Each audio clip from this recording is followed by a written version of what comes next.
The terrorist Islamic regime that's been occupying Iran for the last 47 years is currently in a state of collapse, and President Trump is taking full advantage of the situation.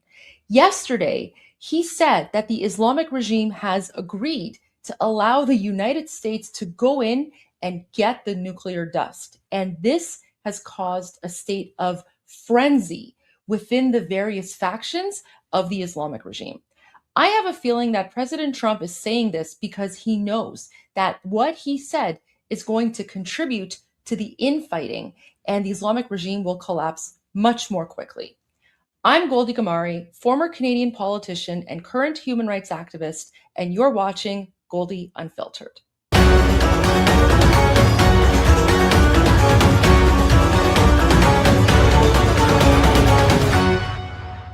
One thing you need to know is that ever since the United States and Israel exterminated Khamenei, the supreme dictator of the Islamic regime, back on February 28, and we Iranians are forever grateful to Israel and the United States for doing that, by the way. Ever since then, there has been a power struggle within the various factions of the Islamic regime, where various people are vying for power, because ultimately, in a dictatorship, it's the dictator that keeps everyone glued together. And while Khamenei was alive, everyone listened to him. But now that he's been dead and eradicated off the face of the earth, there's been a power void. And of course, the current supreme dictator, Mushtaba, he's a piece of cardboard. We don't know where he is. We haven't seen any signs of life. That's a whole other scenario that I'm going to talk about in a different video. So make sure that you like and subscribe to my channel for future updates. But getting back on topic, let's see what President Trump said yesterday and how this is impacting the collapse of the Islamic regime. You mentioned that you're going to be meeting with the generals on Iran. You rejected a deal from Iran over the weekend. Can you tell us anything about that proposal and what, if any, effort will be made to break this deal? Yeah, it was just unacceptable. You know, a lot of people said, well, does he have a plan? Yeah, of course they do have the best plan ever. I mean, Iran has been defeated militarily, totally. They have a little left. They probably built up during this period of time. We'll knock that out in about a day. But I have a plan. It's a very simple plan. I don't know why you don't say it like it is. Iran cannot have a nuclear weapon. Yeah, and one of the things that President Trump has made very clear from the beginning is that the only deal he's interested in is unconditional surrender. So the Islamic regime has two options. They can surrender unconditionally, or President Trump will resume with the military operation and eradicate them. That's been the deal the entire time. President Trump is not interested in anything else. They're very dangerous. They're very volatile. Yeah. It's a terrible thing that's happened over there. They've killed 42,000 people in the last 2 months. 42,000 people in 2 days alone. Over 42,000 on January 8 and 9. At least that's what we know of. See, at least, I just said that, at least 42,000 people.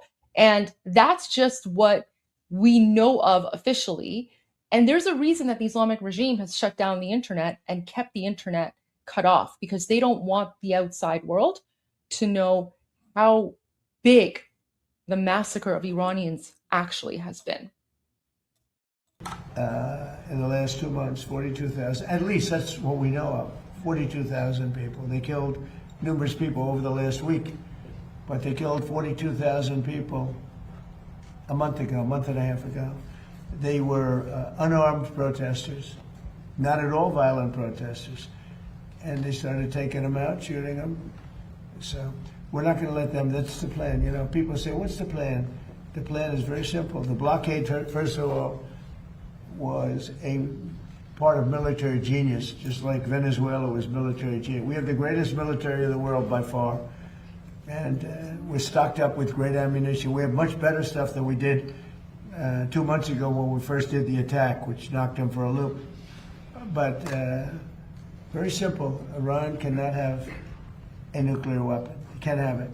And if they did have it, the Middle East would be gone, Israel would be gone, and they'd hit Europe probably next. Yeah. We're doing the service to the world. And this has gone on for 47 years. Other presidents and leaders of other countries that have the power should have done it, but they didn't do it. But it's a very simple plan. Iran cannot have a nuclear weapon, and they won't have a nuclear weapon, and they didn't want to go that far. If you can believe it, they didn't. How stupid? Are they stupid people? They didn't want to believe it. They think that, well, I'll get tired of this, or I'll get bored, or I'll have some pressure.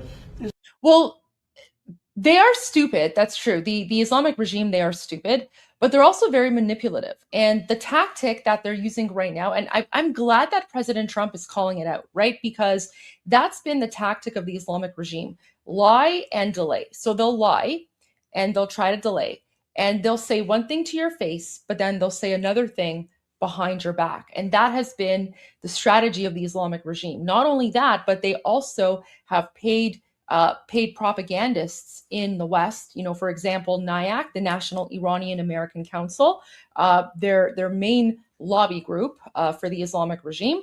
And then there's also, other propagandists, other pundits. They pay social media influencers. They pay podcasters to, spread and promote their Islamic regime, anti-America, anti-Israel propaganda. But thankfully, President Trump, he's seen through all that, and he is seeing through all that. And, President Trump is the first president since the Islamic regime took over Iran in 1979 to call out the Islamic regime and to make sure that their tactics don't go anywhere. There's no pressure. There's no pressure at all. We're going to have a complete victory. We've already, in theory, had a complete victory from the military standpoint. The military, look, their Navy is dead. They had 159 ships. That's really interesting. When President Trump says, we are going to have a complete victory, but then he says, we've already had a complete victory from a military standpoint. So what that makes me think is that the victory President Trump is looking for is not only a military victory. The victory that President Trump is actually looking for and seeking out is the complete eradication of the Islamic regime. That's the real victory that President Trump is interested in. Because otherwise, why would he say, I'm looking for total victory. Oh, but we also already had a military victory, right? Like he's differentiating between the two types of victories that he's looking for. Pay attention. Let me go back a little bit here. Pay attention to this part. Pressure at all. We're going to have a complete victory. We've already, in theory, had a complete victory from the military standpoint. The military, look, their Navy is dead. They have 150, they had 159 ships. Right now they have 0, other than the little speedboats that go around that got taken out 8 a day by us. They have no Air Force. They have no anti-aircraft. Now, they probably put the shoulder jobs into service over the last 3 weeks, probably.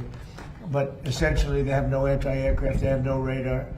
And frankly, their leaders have been killed at the first level, second level, and half at the third level.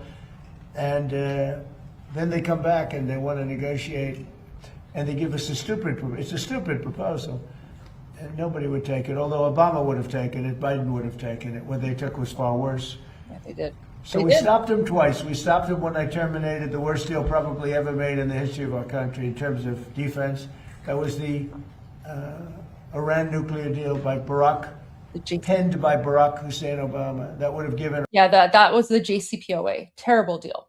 The JCPOA, by the way, was promoted and supported by the National Iranian American Council, right? That's the lobby group of the Islamic regime. So they're big supporters of the JCPOA because that was basically giving the Islamic regime sort of a backdoor opportunity to develop nuclear weapons. And that's exactly what the Islamic regime had been doing. Iran a nuclear weapon within a year. They would have had it years ago. I terminated that in my first term. And then when that beautiful plane right there hit them hard, we really hit them hard. And they told me, I want to just tell you this because they like to say, oh, well, maybe it wasn't that hard a hit. Iran told me very strongly, because they intend to give us the nuclear dust, as I call it. It's easier than talking about other terms because it's a term everyone knows. But the nuclear dust, which is what we hit, they told me, number one, you're getting it, but you're going to have to take it out because... So this is really interesting. This is what I mean when I say that President Trump is pitting various factions of the Islamic regime against one another, because he's claiming that they told me that they're going to give up all of the nuclear dust. Who's they? Because right now, no one knows who is in control in occupied Iran. The Islamic regime, various factions, right? You have Vahidi on one side, you have Ghalibaf on the other, you have Jalili, you have all these various terrorists who are vying for power, vying for complete control. And that state of internal infighting is only going to increase and get even worse, because the Islamic regime has said in very clear and plain terms on Islamic Regime State TV that they will never give up their uranium dust, and they will never stop trying to build a nuclear weapon. They have very plainly and clearly said on Islamic Regime State TV that uranium enrichment is their right, and that they have a right to build a nuclear bomb. So it's very interesting that President Trump is now saying that certain elements within the Islamic regime have agreed to give up all of the nuclear dust.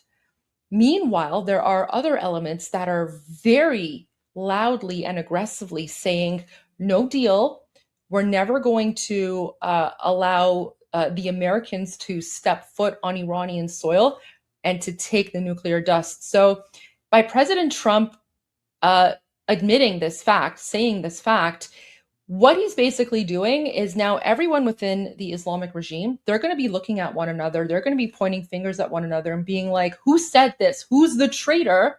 Who's the traitor that's betraying the Islamic regime? So he's made the situation very uncomfortable, very difficult for the Islamic regime.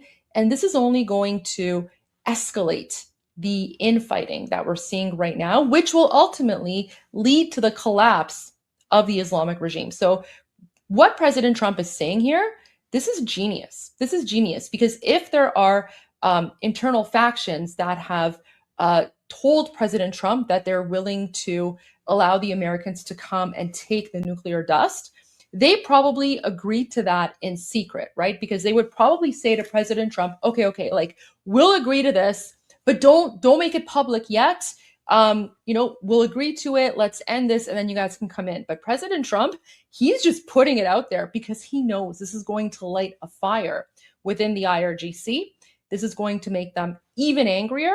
And it's full on like Game of Thrones within the Islamic regime right now, where everyone's vying for power. And President Trump is just, taking a step back, and he's basically adding fuel to the fire with this statement.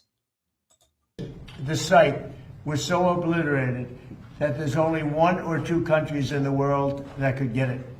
It's so deep and got hit so hard that there's no way they have the equipment to move it. You and China are the only 2 countries in the world that could take it out. So we talked about it, and they said, you'll have to take it out because we don't have the capability of doing it. So for those people that like to say that those great pilots in those great planes, well, we just ordered 22 more of them, new and improved, that those great pilots didn't do their job, they did their job. At 1 o'clock in the morning with no moon, no light, no nothing, every single bomb hit its targets. And then, as you know, we shot some incredible things that nobody else has. Nobody has a military like we have. We shot the Tomahawks from a submarine 200 miles away, and that went on top of it. But every one of those, including the Tomahawks, every one of those weapons and shots hit perfectly. And they said to me, just to put it on the record, they said to me, there are only 2 countries in the entire world that could ever get that stuff out of there because... I highly doubt that the factions within the Islamic regime that agreed to President Trump, having Americans go in and take the nuclear dust, I have a feeling that they actually might not have wanted it on the record, because this is only going to contribute to the further infighting within the Islamic regime. So this is President Trump pretty much trolling them. And I'm here for it. I'm here for this. Guys, this is how you deal with terrorists, because you cannot trust them. If their lips are moving, they're lying. We don't have the equipment and nobody else. They said China and the United States. So yeah, you don't want China going in there, because China is actually supporting the Islamic regime behind the scenes right now. So that's going to be a very interesting trip that President Trump has when he goes to China, actually. I just want to let you know, those pilots did an unbelievable job, very dangerous job, at 1 o'clock in the morning. Think of it. No moon, no nothing. We had no light, purposely. And every single one of those bombs were right down an air chute in a granite mountain that exploded. And they are unable to get it, even if they wanted to. But we're not going to take a chance, so that's part of the deal. So, sir, you said that Iranian agreed to allow the removal of all their enriched uranium? Yeah. Well, they did 2 days ago. They didn't, okay? They did 2 days ago. They said, you're going to have to take it. We were going to go with them, but they changed their mind because they didn't put it in the paper. So when they sent us this document that we waited 4 days for, that should have taken 10 minutes to do, look, very simple. We get that. They guarantee no nuclear weapons for a very long period of time, and a couple of other minor things, but they just can't get there. So they agree with us, and then they take it back. Yeah, that has been the strategy of the Islamic regime for the last 47 years. They'll agree to something, but then they go back and then they change their minds. And in this case, the reason that's happening is because you have the other factions who are saying, why the heck would you agree to this? This is not part of the strategy. This is no deal with the Americans, no negotiations with the Americans, because the Islamic regime, one of the core foundational pillars of the Islamic regime is this never-ending war that they began against the United States and Israel back in 1979 when they took over. So one of their core pillars is, this war with the West. And this is what their supporters expect from them. So if the Islamic regime were to say, hey, we're going to allow the Americans to come in and take the nuclear dust, that will effectively destroy the Islamic regime, because all of their supporters will say, what the heck is going on? Why are you conceding and surrendering to the Americans and the Israelis when they exterminated our supreme leader, Khamenei, right? So if the Islamic regime were to actually allow the Americans to come in and take the nuclear dust, that would effectively be the end of the Islamic regime. They would lose all credibility amongst whatever support they have left within occupied Iran, which is roughly, I would say, 5% of the population at this point. So yeah, that's why they say one thing to President Trump, but then publicly they say something completely different, because they know that if they were going to agree to the deal that President Trump wants, that would be the end of them. And this is why President Trump has been very, very clear about the type of deal that he wants. Because President Trump, right, going back to what he said earlier, he's not only interested in a military victory, he's interested in a total and complete victory. And what that victory looks like to President Trump is the collapse of the Islamic regime. And the Islamic regime knows that. So they're in a checkmate position right now, because if they agree to the deal, they're pretty much done.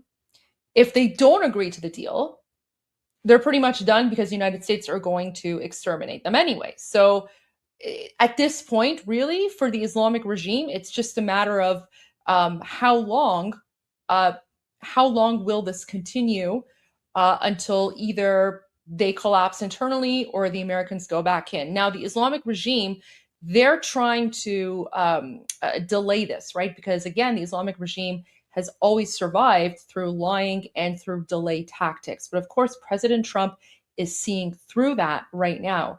And I have a feeling that the Islamic regime's time is running out much sooner than people will think. They said to us that it was so badly obliterated. It was the word they actually used. That was my original word. Then it got challenged by some of the fake news. And it wasn't challenged with any knowledge. It was just challenged like they were hoping that this wouldn't have been so successful. No, it was obliterated. We have the greatest military in the world. I built it largely in my first term, and I didn't know I'd be using it quite this much in my second term. I mean, we're not complaining. We're happy. Like, just use it as much as you want against the Islamic regime, the Muslim Nazis. Completely happy with that. But very simply, when they say, does he have a plan? Yeah, I have a plan. The plan is very simple. In war, you have to change. You have to be flexible. You have a lot of plans, but you have to do different plans in different days. But I have a great plan. But the plan is they cannot have a nuclear weapon. And they didn't say that in their letter. Mr. President, given the leadership changes that you've talked about in Iran, is this still a leadership that you believe you can negotiate with and ultimately reach a peace deal with? Well, you have two. You have the moderates and you have the lunatics. And I think the moderates are more respected. The lunatics want to fight till the end. There will be. I mean, there are no moderates. There are no moderates within the Islamic regime. They're all evil. The moderates are the ones who will lie to your face and pretend that they're reasonable, but then behind your back, they'll go and, they'll stab you in the back. The lunatics, the hardliners, are the ones who will just, try to stab you right in the chest. President Trump knows this, however. President Trump knows this. And the reason that I believe he knows that there's no difference between the two is because of what Marco Rubio has said. Marco Rubio recently came out and said that, there's no difference between moderates and hardliners. They're all the same. So I think President Trump knows that. But again, what I see here is President Trump is using this fake narrative that the Islamic regime itself has created, right? Because this narrative of moderate versus hardliner comes from the Islamic regime itself. And these moderates, right, again, they're all within the system. And ultimately, there is no good Nazi. A Nazi is a Nazi. And it's the same thing with the Islamic regime. But I have a feeling, once again, President Trump is saying this because by saying, oh, yeah, the moderates are reasonable, this is going to cause further infighting within the Islamic regime, and it's going to create and cause even more division between the various factions of the Islamic regime. So that's how I see this playing out with what President Trump is saying right now, with this like sort of fake division between the moderates and the hardliners. It'll be a very quick fight. But I call them, you have, just like our country, we have lunatics too. I call them lunatics, I call them stupid people too. But in Iran, they have the moderates that dying to make a deal, and then you have the lunatics, and I guess they're a little bit afraid of the lunatics, but, and why not? The level of ferocity. See, so right there, when President Trump said, the moderates are afraid of the lunatics, that's exactly what I've just been explaining, right? This whole internal infighting. And who knows? Like, we might even start seeing some targeted assassinations soon where, one faction goes against the other. I mean, who knows? I mean, that would be great, right? I mean, I don't really care. But it's interesting that President Trump is pitting these factions against one another, which is literally adding fuel to the fire. For protests, the people are watching it. They want to go out on the streets. They have no weapons. They have no guns. We thought the Kurds were going to give us weapons, but the Kurds disappointed us. The Kurds take. They have a great reputation in Congress. Congress says, oh, they fight so hard. No, they fight hard when they get paid. So I spoke about the Kurds a little bit in my previous video, so make sure you go and watch my previous video as well on this topic, where I expand a little bit more on what President Trump is saying here about the separatist Iraqi communist Kurds that support the IRGC. Very disappointed in the Kurds, but they were given. I said it wasn't going to work. By the way, I just have to say it. I disagreed with what they did. They gave it. I said they'll never get there. And I was right. I like to be right. In this case, too bad. But we sent some guns with ammunition, and they were supposed to be delivered, but they kept it. I said they're going to keep it. But what do I know? I've only been doing this a short period of time. What do I know? Go ahead. Yeah, please.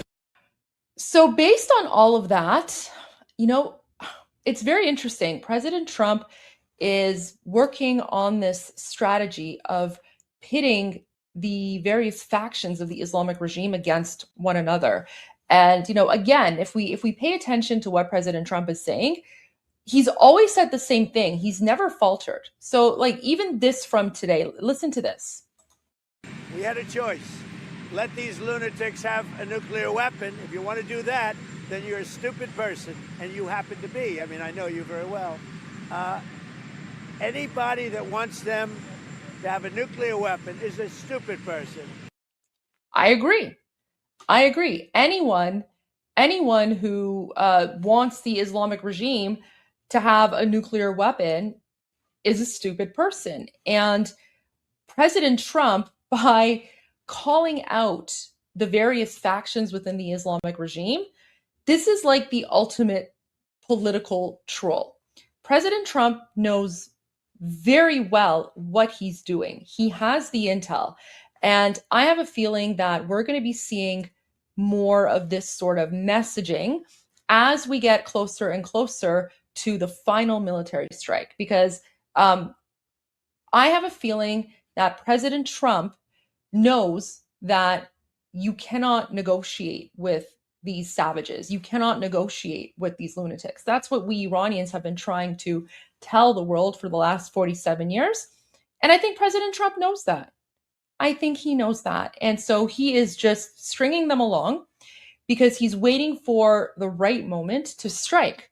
Because again, President Trump made it very clear there may have been a military victory, but he's still working towards the ultimate victory. And I believe that the ultimate victory President Trump is looking for is the end of the terrorist Islamic regime once and for all. Because not only is that good for the Iranian people, and that will allow us to free our country, it's also good for the American people because President Trump will now be ending a 47-year forever war that the Muslim Nazis started back in 1979 when Jimmy Carter and the Democrats helped them get to power. And now you know.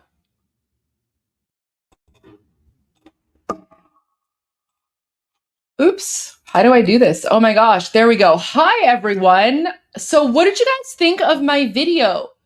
That's the one that I posted today. Did you guys like that? Do you like these sorts of like video analysis that I do? I would love to get your thoughts and feedback on that because I posted that today. Was that like, are videos like that helpful for you guys? Yeah, it was great. Okay. Oh, good, good. I'm so happy to hear that. Okay, amazing. All right. So I'll definitely be doing more of those. Goldie's always right. Yeah. Goldie's always right. Well, in geopolitics anyway, like maybe in other things, maybe not as much, but okay. Yeah, you know what? I'm going to try do like I'm trying to do more of these videos because, in the live streams because they've been so long, there's so much information in there. And most people don't want to watch like an 8-hour live stream just to like get the pertinent facts in there. So, okay. Sound. Oh, God. Goldie's Always Right News Network. That's so funny. Okay. I'll work on that. Well, I mean, I don't know if I'm right, guys. Like this is just literally like my political analysis. And then, so far, knock on wood, my political analysis has been pretty spot on.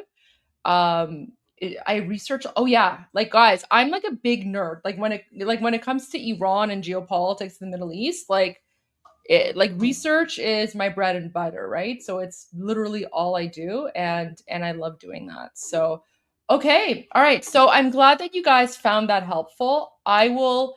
So I'm basically made a commitment to make this sort of video, at least once a day, where it's sort of longer format, but not too long. And basically just, providing some context or, info or details on things like that. So, okay, good. I'm glad you guys like that. Anyways, welcome to tonight's edition of The Goldie Show, where we're going to talk about all things, Iran, whether it's current geopolitical events or political commentary, because I love political, like, guys, I'm telling you, as a former politician, I'm such a huge nerd when it comes to like reviewing and dissecting political press conferences because I have done so many political press conferences, right? So it's always interesting for me to watch these press conferences and then, see what the politicians are saying and then translate that from, political speak to English. So like I'm like a huge nerd when it comes to those sorts of things. And obviously there's like a lot of analysis these days when it comes to Iran and everything that's happening related to Iran. So yeah, we're going to go over some press conferences. We're going to watch some pertinent videos, and yeah, basically, this is kind of what I used to do before the revolution started on December 28th. So kind of, getting back into the groove because I have, what's the word I'm looking for? Uh, I haven't paid as much attention to the Goldie Show, and I know that was sort of a big part and a big thing. So that's what it's all about, and gonna do some Q&As as well. I wish we could have some members only shows as well. I'm happy to work on that. so here's the thing with the members only shows, right? So um I will try to commit to kind of a little bit more members only shows. Um but I also don't like to gatekeep information, right? Like the way that, like, like, guys, as you guys probably know, and as you've noticed for the last, however many hundreds of days you've been with me, I don't really talk about monetization. I don't really talk about memberships. I don't really talk about super chats, nothing like that. I mean, obviously, like any, financial assistance, I appreciate it very much, but I also don't want to gatekeep information, right? Like, um, the reason that people sort of support me financially is because that allows me to continue to provide information for free, because ultimately my goal is to allow, my goal is basically to share the voices of the Iranian people with the rest of the world. And if I gatekeep information, um, then what's the point, right? Because to me, like, at that point, if I'm gatekeeping information, that's not cool. Like, I just, that kind of defeats the whole purpose. And then that's when I kind of get into like grifter and like podcast, what is it, podcastistan, or like whatever they call it.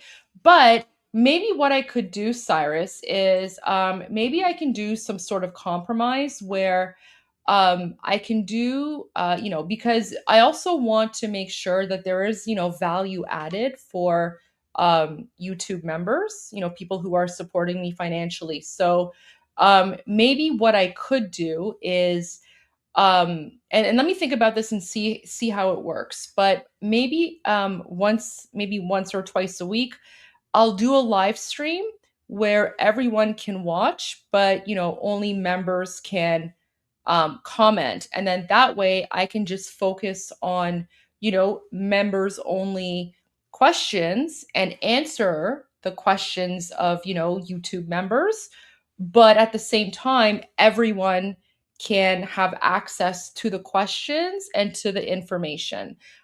Because ultimately, like, I don't want to gatekeep info, but I will work on that 100%, and I'll see what sort of compromise we can come up with, because I don't want to gatekeep info. Like, if I was going to gatekeep info, that would be totally against the purpose of why I'm doing these live streams in the first place. Like, if I was going to gatekeep info, that would literally be antithetical to being a voice for the Iranian people. But I will think of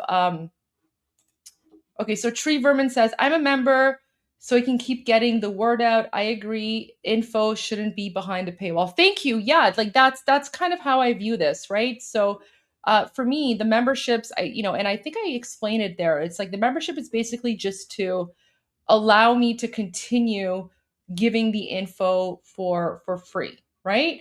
Um, because I don't want to gatekeep info. Like, that's not the point here. But Cyrus, you do make a good point. I will see what I can do, and maybe like once or twice a week, I can do maybe like a live stream where everyone can tune in, but only members can ask questions, and then maybe there's some value added there as well. But I'll see. I'll figure that out. I'll see what I can do.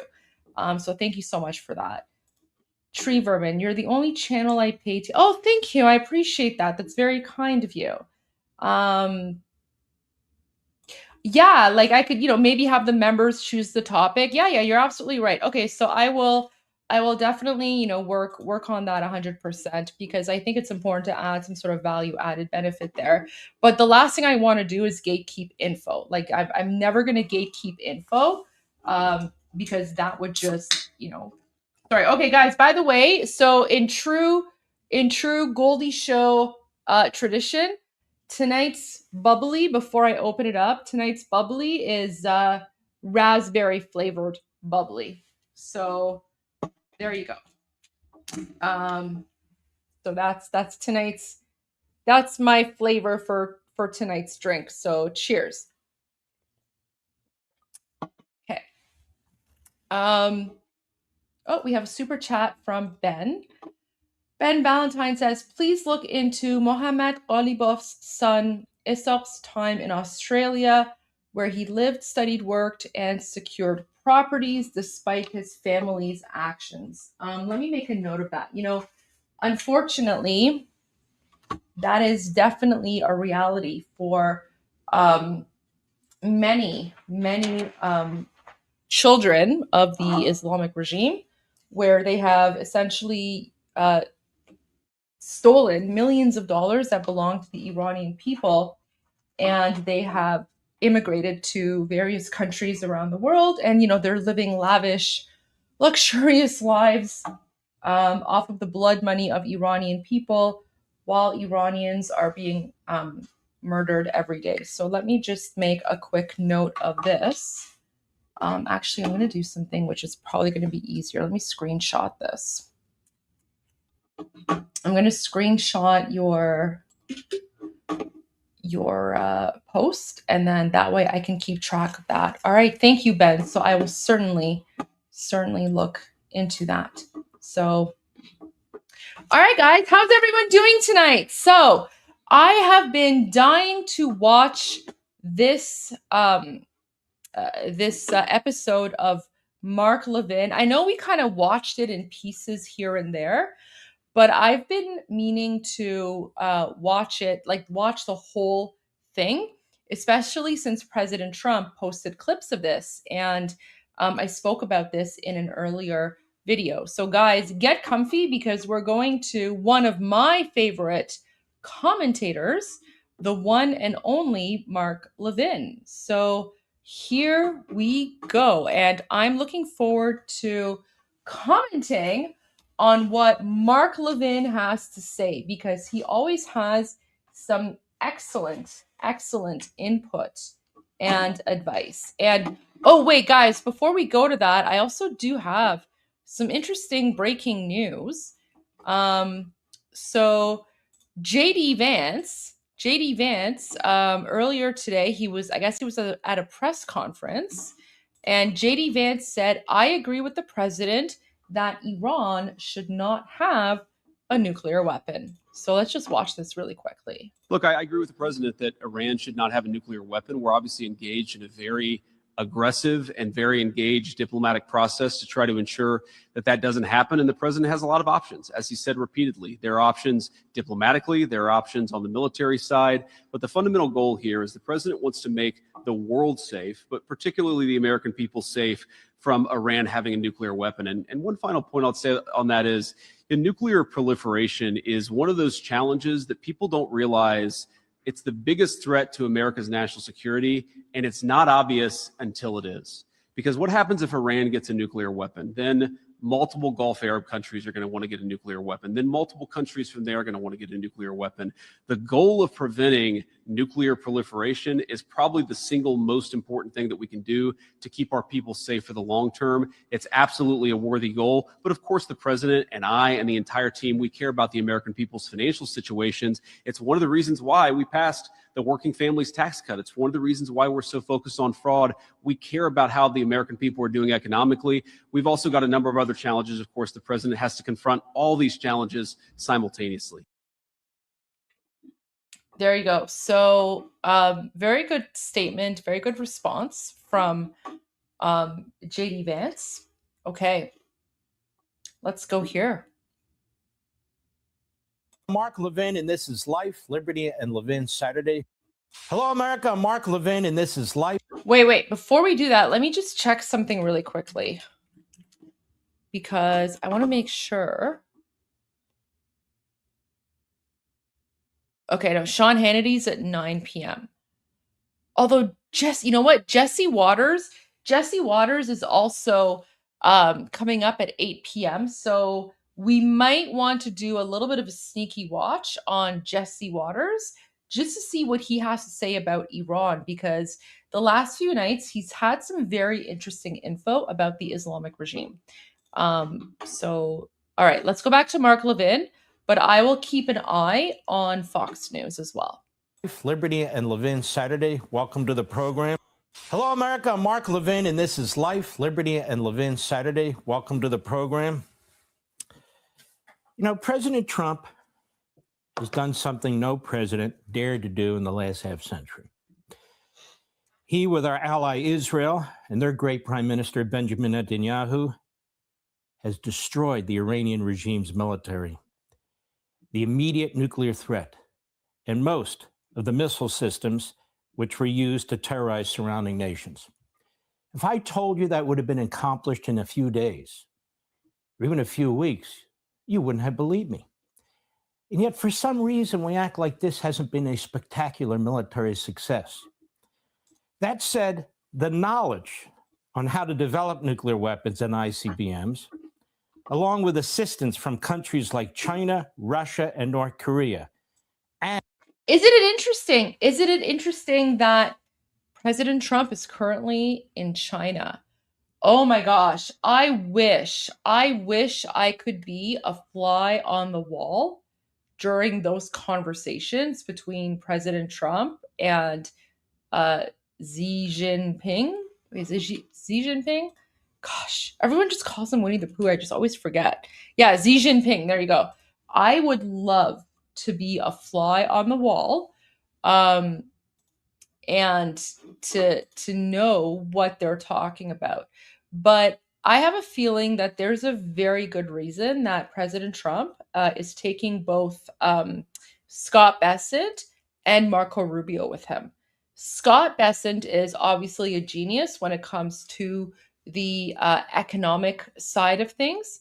And Marco Rubio, given that his parents fled Cuba, Marco Rubio is 100% anti-communist, right? So having Marco Rubio there, right? That's a power move. That's a power move because taking Marco Rubio with him, President Trump is basically signaling to Xi Jinping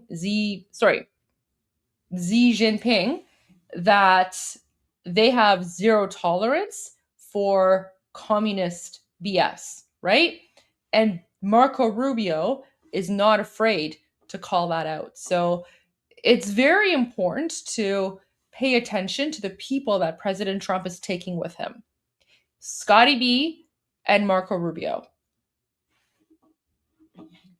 No, I know he took a lot of people with him, obviously, because it's like I don't care about like the, you know, deputy chief of staff or the deputy this or the, you know, assistant that. I'm talking about the top level people, right? Always look at the top level people. Of course, every single top level person who goes is going to have an entourage, right? Because they need their staff, they need their support, they need their assistance. That's irrelevant. I'm talking about the top level people in the administration. So the fact that Marco Rubio and Scott Bessent are there, and both Marco Rubio and Scott Bessent have played key roles when it comes to overthrowing the Islamic regime and eradicating the Islamic regime, that in and of itself is sending a message to China that President Trump is not here to play games. President Trump is being very serious about it. And the internal militia and security forces of Iran seem to ensure that sometime in the future, Iran will be able to reconstruct these weapons systems, rebuild its military, and internally increase its mass murder of even the most peaceful voices of dissent. So what do you do after you defeat an enemy's military and take out the top tier of their leadership? What do you do? Because that's where we are. Well, let's first look at what we said we will not do. No ground troops. Why? Because there's virtually no political will in our country to send ground troops into Iran. And I would argue there's no need to send in our ground troops for reasons I'll explain in a moment. President Trump has not only led a historic military victory against Iran, but he has asserted control over the Strait of Hormuz, thereby controlling Iran's ability to sell its oil and choke the Iranian economy in hopes of forcing the regime to make a deal or collapse. Those are two. Guys, that's exactly what I've been saying this entire time.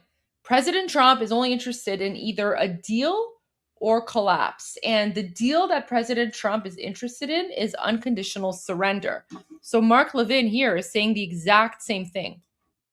Economy in hopes of forcing the regime to make a deal or collapse. Those are two very distinct objectives: to make a deal or collapse. So the question is, which is preferable? So let's dig into this further. If the goal is to take down the regime, 2 of 3 most important conditions have already been achieved: the destruction of virtually its entire military capacity and economic control over their economy. These are 2 historic successes on their own. If the goal is to get a deal, the issue is not only what kind of deal, but can the deal stick? That is, oh, look, guys, it's the good old days when the Americans went to Oman and the Omani prince had no idea that these negotiations were just a front for when President Trump was going to boom boom and exterminate Khamenei on February 28th. Remember that? By the way, I called that. I actually called that when all this was happening in February. I was like, guys, they picked Oman because Oman is irrelevant geopolitically, and they can just pretend that they're negotiating while they get all their military assets ready to go, and that's pretty much exactly what happened. how do we know? Well, I mean, if you guys remember, it was on February 27 that Oman put out a statement. I think it was like this guy, he's like the prince or something of Oman. He put out a statement on February 27, basically saying, we're very encouraged by the way the negotiations are going. And, we look forward to continuing the negotiations on Monday. And, we hope for a positive outcome. Meanwhile, that was put out on Saturday. That was put out on Friday, and then Khamenei was boom boomed and exterminated on. Sorry, that was put out on Friday, and then Khamenei was boom boomed on Saturday. Anyways, Jesse Waters is live, so let's go to that, and let's see what's happening. Intelligence community leaders and senior analysts downplayed the possibility that the COVID pandemic originated as a result of a lab incident. They've got Fauci dead to rights. A CIA whistleblower tells all. Dr. Fauci's role in the cover-up was intentional. The Walz administration enabled fraud by having a culture that accepted fraud, tolerated fraud, tried to suppress fraud, and did not hold anyone accountable. Welcome to the Fraud Files. Ooh. We're a large rhino that can be stabbed effortlessly by foreign governments. Plus... What? What's Macaulay Culkin doing here?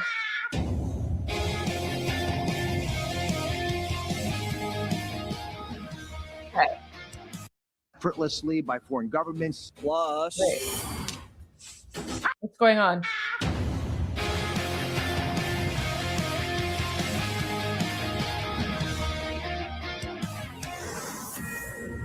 Fox News alert, it is all pomp and pageantry in Beijing. The Chinese just rolled out the red carpet, welcoming President Donald J. Trump and his delegation to the Capitol. The weather in Beijing was a hot 87 degrees when Air Force One touched down. Good thing Miller brought his Bermuda shorts. POTUS and his team were greeted on the tarmac with flowers, a military band, and hundreds of little Chinese children smiling and waving American flags. It's the first time a U.S. president's visited China in almost 10 years. Oh, wow. Last time, Trump. Before that, it was Obama, and Barry didn't get the full Beijing welcome. The Chinese didn't even put up a staircase. Barack had to take the tiny stairs like Biden and come out the back door, and didn't even get a red carpet. The reception... let's call it frosty. One Chinese official even got into a scuffle with an Obama staffer on the tarmac and told them, this is our country. This is our airport. things are a little different this time. The Chinese people were delighted to welcome Air Force One. Here they are snapping pictures at the spectacle because Trump is kind of a celebrity in China. Rubio, not so much. He was banned from the country. Trump had to order Xi to let him in. So China changed his name so we could bypass sanctions. So for the next 48 hours, Rubio's name's Liu, Marco Liu. Trump also brought Hegseth, his top trade rep, Miller, obviously, and his son Eric, all on board. Vance, feeling a little left out. So as you know, the president just landed in China a few hours ago. I always, you may know that because of Secret Service protocols that I don't travel outside of the country with the president of the United States. So on days today, I sometimes feel like Macaulay Culkin in Home Alone. I walk in the White House and it's very quiet and no one's there. And it takes me a second to realize exactly what's going on. The last time a VP flew to Beijing, he came back with $1 billion for his son. Those days are over. Air Force One also flew over some CEOs. Elon Musk hitched a ride. So did the CEO of NVIDIA, the chip guy. He accidentally got left off the list, so we picked him up in Alaska during the refuel. The other CEOs from Boeing, Apple, Visa, they flew solo. I think Boeing has their own plane. There's But Elon the Musk. CEOs are worth nearly $1 trillion. So the president expects there's going to be a lot of money made on this trip. More on that in a bit. But first, dinner. The menu on Air Force One, a little taste of China. Beef stir fry with a little bok choy and lo mein fried in a sesame and soy sauce. Came with 2 spring rolls. And for dessert, yep, fortune cookies. Crack one open, you get this message. Welcome aboard Air Force One. The president's hoping for some good fortune this year for us and the Chinese. After dinner, Rubio talked shop with Hannity. Do you view China as our top geopolitical foe? Yeah, it's both our top political challenge geopolitically, and it's also the most important relationship for us to manage. I mean, it's a big, powerful country. It's going to continue to grow, but we're going to have interests of ours that are going to be in conflict with interests of theirs. And to avoid wars and maintain peace and stability in the world, we're going to have to manage those. There are clearly areas where they're so important for the United States that we're going to have to raise those issues, and we'll continue to do so. The president's going to continue to do so. There might be some areas of cooperation, too, and we want to make sure we don't walk away from those. The president's heading into the summit with a wind at his back. Since their last meeting, he's painted China into a corner. The U.S. military has been wargaming off their coast with our Pacific allies and striking defense deals with key players to secure choke points. Last week, we shot a Tomahawk right into the South China Sea.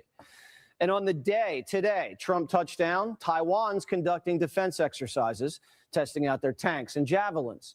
We just sold Taiwan $11 billion in weapons. And there's another $25 billion package waiting for Trump to sign when he gets back from Beijing. The United States is making a lot of money in Asia. We just signed a huge energy deal with the Japanese. All week, Besant's been in Tokyo. We discussed a broad range of issues. We discussed the very strong U.S.-Japan bilateral relationship. We discussed the U.S.-Japan investment program. We discussed critical minerals. We discussed President Trump's visit to Beijing. Today, Besant nailed down part of our trade deal with South Korea. We created an AI tech colony in the Philippines, and we're striking mineral deals all over the world, from Greenland to Ukraine to the Congo, to wean off Chinese supply chains. And at any moment tonight, the president will be meeting with Xi and hand him a Sharpie. President Trump still hasn't seen President Xi yet. That is going to happen a few hours from right now during an official state welcome ceremony for President Trump at the Great Hall of the People. We expect that to look basically like China's version of what the U.S. did for King Charles a few weeks ago back on the White House South Lawn. When the two of them, though, get behind closed doors, we know exactly what President Trump is going to make his first ask, and it has to do with all these American CEOs who rode on Air Force One with him into Beijing. The Democrats opened up America to China and got nothing back. So Trump's going to force China to open up to us. If everything now is made in China, they better start buying American. They'll be buying Boeing planes with GE engines. American tech companies will get the Chinese hooked on our chips, not the good ones. Elon wants to sell them cars. Apple wants to sell them phones. And the president wants him to keep placing big, beautiful orders with American farmers. They're calling the summit Boeing Beef and Beans. Economically, China doesn't have the upper hand. Their markets are starting to show cracks. They're sitting on a mountain of bad debt, have a housing crisis, the population's aging out, and our chip controls and blockade, they're starting to bite. China's economy is export driven, meaning their economy is fueled not by what they consume domestically, but by what they make and sell to other countries. It's true. Well, of all the countries of the world, All about economies are dumping. melting down because of this crisis in the Straits. They're going to be buying less Chinese product, and the Chinese exports are going to drop precipitously. So it's in their interest to resolve this. We hope to convince them to play a more active role in getting Iran to walk away from what they're doing now and trying to do now in the Persian Gulf.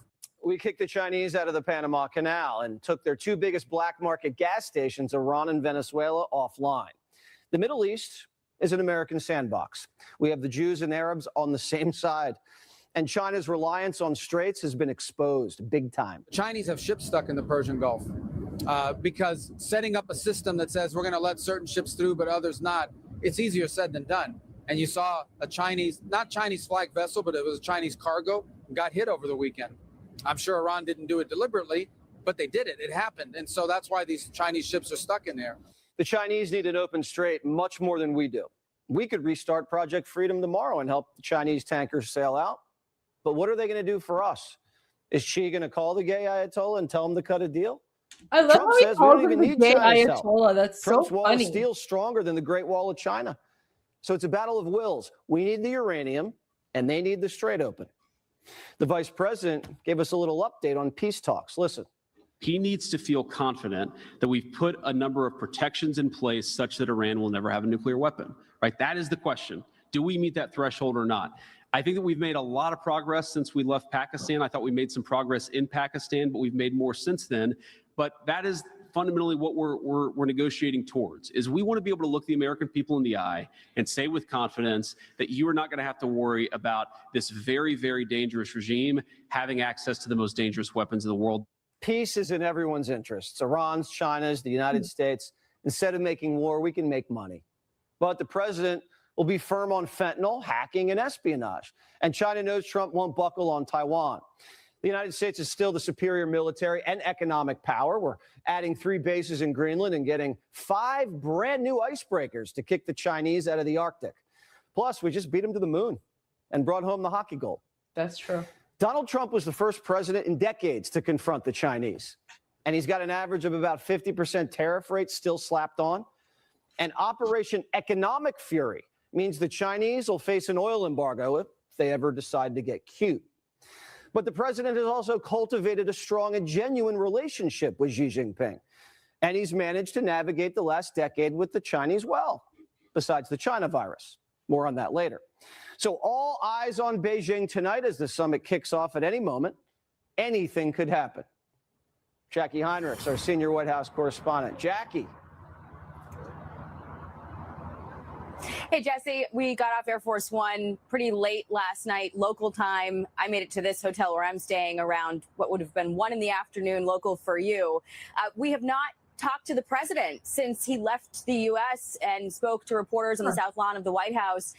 In a kind of unusual turn of events, he did not ever come back to the back of the plane to gaggle with press on this very long flight over.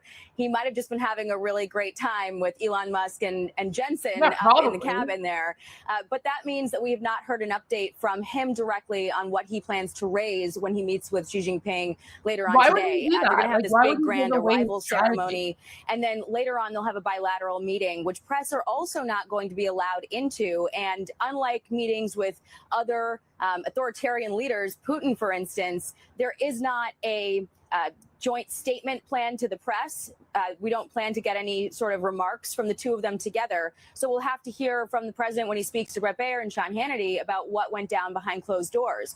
A big thing that China wants right now is to get some kind of a language change from the U.S. with respect to Taiwan. It could be very subtle, going from the U.S. does not support Taiwan independence to change that to the word U.S. opposes Taiwan independence. That's a more active phrase. And you have Taiwan worried that China will try very hard to get President Trump to agree to that language. Yeah, but that's not no going to happen. expectation that will happen. The U.S. has been unequivocal that there's been no change in the U.S. policy toward Taiwan. Yeah, that's not going to happen. But we expect that that's going to be something that Xi Jinping tries to dangle and Yeah, China can try to do that, but I mean, the United States is selling what, like $11 billion worth of weapons to Taiwan? Obviously, China has every incentive to want to do that. They are highly dependent on the Strait of Hormuz to get the majority of their oil, their LNG through the Strait.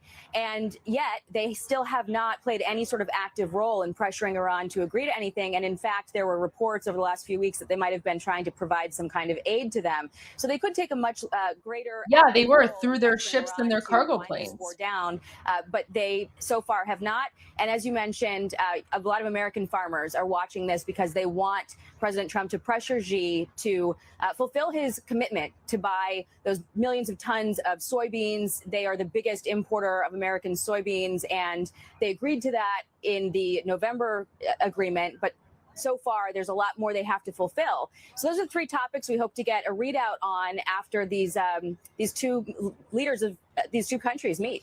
All right. Well, I'm sure the president will go back and talk to you soon, Jackie. We know how captivating Elon Musk can be. See you soon. Stay safe. Texas Senator Ted Cruz is here. Ooh. So, Senator, what are the stakes Ooh, for we this like meeting Ted in Cruz. Beijing? Well, the stakes are high. I think China right now poses the single greatest geopolitical threat to the United States for the next 100 years. The good news is President Trump is there negotiating from a position of strength. China does not respect weakness. When Joe Biden was president, China walked all over him. President Trump now is in a position, you look at something like the Maduro raid that happened on January 3rd of this year. I guarantee you President Xi and everyone else saw that and realized there is no other military on earth that could execute that kind of military operation going into a secured, fortified military base in Caracas, a city of 5 million people, take on 100 Cuban soldiers, take out every one of the soldiers, arrest Maduro and his wife, and exit without a single American fatality. No other the Chinese military couldn't do that. The Russians couldn't do that. And so Trump will be negotiating from a position of strength, and he is going to be fighting for American jobs and American interests. And Xi is not going to roll over, but I'd much rather be with America coming as a strong commander-in-chief and a strong leader. I think we're likely to get a lot more in the negotiation. What role will the Strait and the Iran war play in these negotiations? Look, I expect there to be a lot of discussion about the Strait of Hormuz. China has been the principal purchaser of Iran's oil for a long time. China could exert a lot of pressure. President Trump has already blockaded Iran coming out of the Strait of Hormuz, so he's putting enormous pressure. But if China leans on Iran, that could move them to accepting the conditions that Trump has laid out. No enrichment, hand over enriched uranium, stop funding terrorism, and open the strait to traffic. All of those, I think, will be very helpful. Also today, the U.S. China has billions of dollars invested in Iran and the IRGC. Priority to press Xi to release political prisoners, release Jimmy Lai, release the Christian pastors who have been imprisoned in China. I hope that the president leans in. He is committed that he's going to do that. And you now have the United States Senate 100-0 urging him to make that a priority. I also think he's going to make it a real priority fighting for our farmers to open up the Chinese market more and fighting for American jobs to open up the Chinese market more. Yeah, because, we opened up our economy for about, 25 years to the Chinese, and they raided it. Yeah. And they kept theirs closed. So, I mean, we got to get access if that's the game. Well, and one of the central features of President Trump's trade policy has been reciprocity, that we're not going to accept unfair deals where we open up our markets and the trading partner closes their market. China has been one of the worst actors in that regard. And so I think the odds are quite high that President Trump will leave China with some significant trade concessions. I expect our farmers to have additional crops, additional sales that go into China. I think that will be meaningful, obviously, with the tech CEOs who are there. I think the president is going to try to open up markets there for tech as well. And I will say, you know, the reporting a minute ago was talking about Taiwan. I think Xi will press Trump to make concessions on Taiwan. I don't believe that he will. I think President Trump will hold the line and stand with Taiwan. I think that's critically important. Yeah, and $36 billion in arms sales. I think that speaks for itself, Senator. Good to be with you as always. Thank you. Absolutely. Breaking news on the CIA. Next.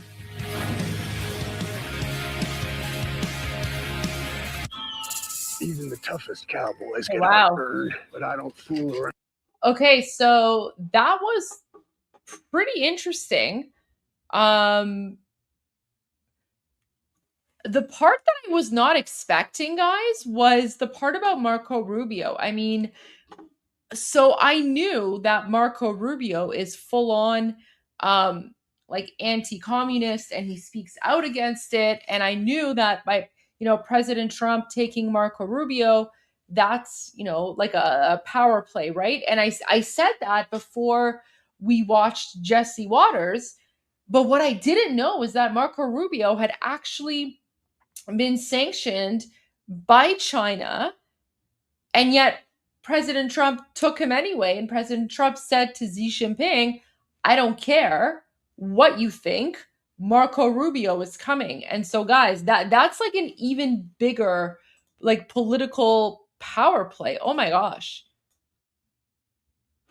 Like, look at this. Also coming with him, a couple of cabinet secretaries. Wait. Let's go back to the CEOs. Let me just change the format here. Okay, so these are the CEOs that are going to China with President Trump. So Apple, BlackRock, Blackstone, Boeing, Cargill, Citi, Coherent, GE Aerospace, Goldman Sachs, Illumina, MasterCard, Meta, Micron, Qualcomm, Tesla, SpaceX, and Visa. Wow, interesting. Also coming with him, a couple of cabinet secretaries. I just got confirmed via a source that includes Secretary of State Marco Rubio, the Treasury Secretary Scott Bessent will also be here, the Secretary of War Pete Hegseth will be here, as well as the trade rep Jamieson Greer. Rubio, by the way, John and Sandra, coming is a big deal because you'll remember back in 2020, China actually sanctioned him and banned him. So this time they are waiving that so he can join the president. Yeah, and they'll be welcoming him on the red carpet, I assume, as well. What a turnaround. Yeah, guys, that's a big power move. Like, that's how you deal with you know, bullies and terrorists, right? Okay. All right, so I'm going to keep an eye on Fox News. I think that's pretty much what was sort of relevant when it comes to the news about Iran and things like that. If Jesse Waters goes back to something else like that's relevant, we'll tune back into that. But I want to go back to Mark Levin. All right, let's just go back to the beginning because Hello, America. Mark Levin. Wait, let's just go back to the beginning because we didn't really get it. Like, we were kind of interrupted. But this is really important, and I really wanted to watch this and comment on this as well. So yeah, let's go back to Mark Levin. I'll keep an eye on Fox News as well. Oh wait, we have one. We have a super chat here. Let me just go to that really quickly. So Christian Evan Christensen says, have you heard of Mardavij Ziyarid? He got really close to reconquering Iran to Zoroastrianism in 900s. Think you are going to be frustrated at how close? We have a lot of Iranian heroes who have been very, very close to reconquering Iran from the Muslim Nazi occupation. I will definitely look into that, though. Thank you so much for the suggestion. And maybe that could be the topic of a live stream sometime in the future.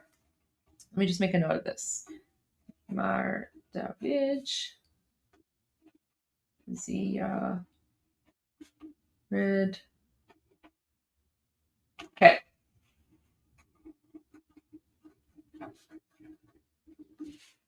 Yes, guys, I still use pen and paper to write notes, but I also take screenshots, just FYI. So let me just take a screenshot as well. That way I have both. Wait.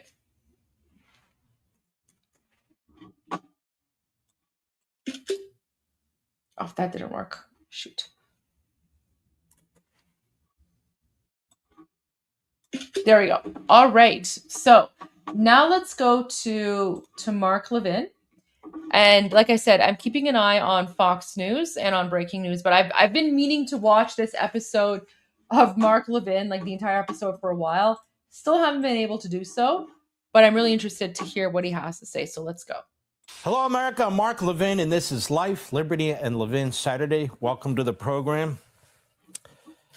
You know, President Trump has done something no president dared to do in the last half century.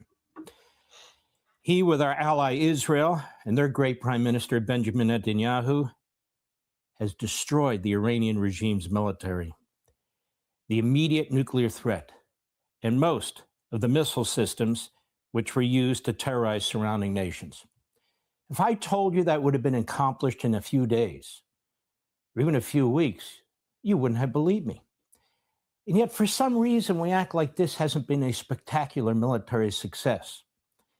That said, the knowledge on how to develop nuclear weapons and ICBMs, along with assistance from countries like China, Russia, and North Korea, and the internal militia and security forces of Iran, seem to ensure that sometime in the future, Iran will be able to reconstruct these weapons systems, rebuild its military, and internally increase its mass murder of even the most peaceful voices of dissent. So what do you do after you defeat an enemy's military and take out the top tier of their leadership? What do you do? Because that's where we are. Well, let's first look at what we said we will not do.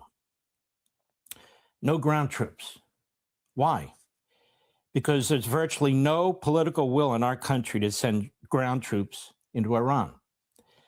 And I would argue there's no need to send in our ground troops for reasons I'll explain in a moment. President Trump has not only led a historic military victory against Iran, but he has asserted control over the Strait of Hormuz, thereby controlling Iran's ability to sell its oil and choke the Iranian economy in hopes of forcing the regime to make a deal or collapse. Those are two very distinct objectives: to make a deal or collapse. So the question is, which is preferable? So let's dig into this further. If the goal is to take down the regime, two of three most important conditions have already been achieved: the destruction of virtually its entire military capacity and economic control over their economy. These are two historic successes on their own. If the goal is to get a deal, the issue is not only what kind of deal, but can the deal stick? That is, how do we know if the enemy will adhere to the terms of a deal, especially after President Trump leaves office? Well, let's look at the Iranian regime's record. Rather than recounting the scores of examples, evidence, if you will, that the regime has violated every deal it has ever signed with any international organization, any country, or any group of countries, there simply is no evidence that the regime has ever honored any deal. Even the Obama nuclear disastrous deal, which ensured that Iran would have a nuclear weapon within 10 to 12 years of its signing, was violated by the Iranian regime, even though it would hand them nuclear weapons effectively. Why would the Iranian regime violate a deal that ensures it would have nuclear weapons in a decade or so? Because it felt no obligation to adhere to any deal, and it wanted to develop nuclear weapons to break out as fast as it could. So to be clear, even a deal in which the Iranian regime would in fact be able to secure nuclear weapons was violated by the Iranian regime repeatedly and in scores of ways. monitoring. Yeah, like guys, we have been trying to raise awareness about the fact that the Islamic regime has been breaking the terms of its agreements for a very long time because the Islamic regime are terrorists. They don't believe in honoring any sort of deals or treaties or whatever because they come from this Shia ideological, cult mentality where Allah and Islam is above everything, right? Sharia law supersedes everything. So they believe, like they legitimately believe that it is appropriate to lie when they're dealing with, non-Muslims, non-Shia Muslims. You lie to them because they don't count as human. They're infidels. They're the kafir, right? So you lie to them in order to just basically get them to agree to whatever, and then you go back and then you work on your jihad, right? That's the whole concept of taqiyya, which in English is taqiyya, right? Like this is how the Islamic regime literally operates. Unannounced inspections and the like were all eventually defied by the Iranian regime. So it's important to understand the ideological mindset of who and what we're dealing with. They're not of a Western mindset. The regime has learned from past experience with our country and with the current opposition in our country, from the Democrats, the media, and the radical isolationists, that all they need to do is wait us out. We have an election in November, and they see that election as possible, if not likely, to change our government, at least one part of it. That is, with the election of Democrats in the House, for example, they know that that party stands for appeasement, radical pacifism, and isolationism. They've heard what they have to say. They have heard what their media have to say. And they also know that the Democrat Party will try to undermine President Trump, including his foreign policy, and especially in Iran, where the Democrats actually funded the regime and its war-making power under the Biden administration. Even more, they watch these debates over the War Powers Act, articles of impeachment against the Secretary of War, and declarations of impeachment against the president should the Democrats win. Oh, wait, someone's asking what's taqiyya? Taqiyya...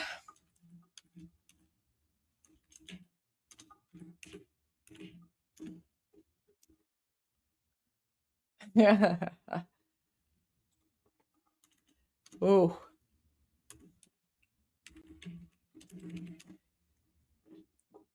So taqiyya is basically the understanding that you can lie in order to preserve your faith, or you can lie if it's for the purposes of advancing jihad. So yeah, like taqiyya. Taqiyya. In Persian, it's pronounced taqiyya. So basically, it's the concept that you can lie in order to preserve your identity or your mission of jihad. So that's what the Islamic regime basically does. In the House, based in large part on what the Democrats falsely claim as constitutional and legal violations, and they claim that this is a war of choice, that it is a blunder, and that it is an illegal war. So the Iranians say, let's just hang in there. If the Democrats take the House, that's an American regime change. And if the Democrats take the presidency, wow, we're free to roll. 3 years hence, if a Democrat is elected president, the Iranian regime figures it's no longer bound by the terms of any agreement, no matter how great the terms, because it simply will not be enforced. And we won't have the stomach to enforce it militarily, will we? Will we? You have a courageous president who's taking actions, who's ignoring the polls and doing what's right for the security of this nation and the world. Unfortunately, that's rare. The Iranian regime also knows there's a Marxist-Islamist alliance and presence in our country. And in fact, the Iranian regime is a Marxist-Islamist ideological regime. And they and their allies helped fund it in our country and around the world. And it's very loud and it's very violent. And it has the Democrat Party by the throat. And it, along with the neo-fascist isolationists, will claim that Israel is behind any effort to enforce an agreement with Iran. And Israel is dragging us into another war. We hear it now, right?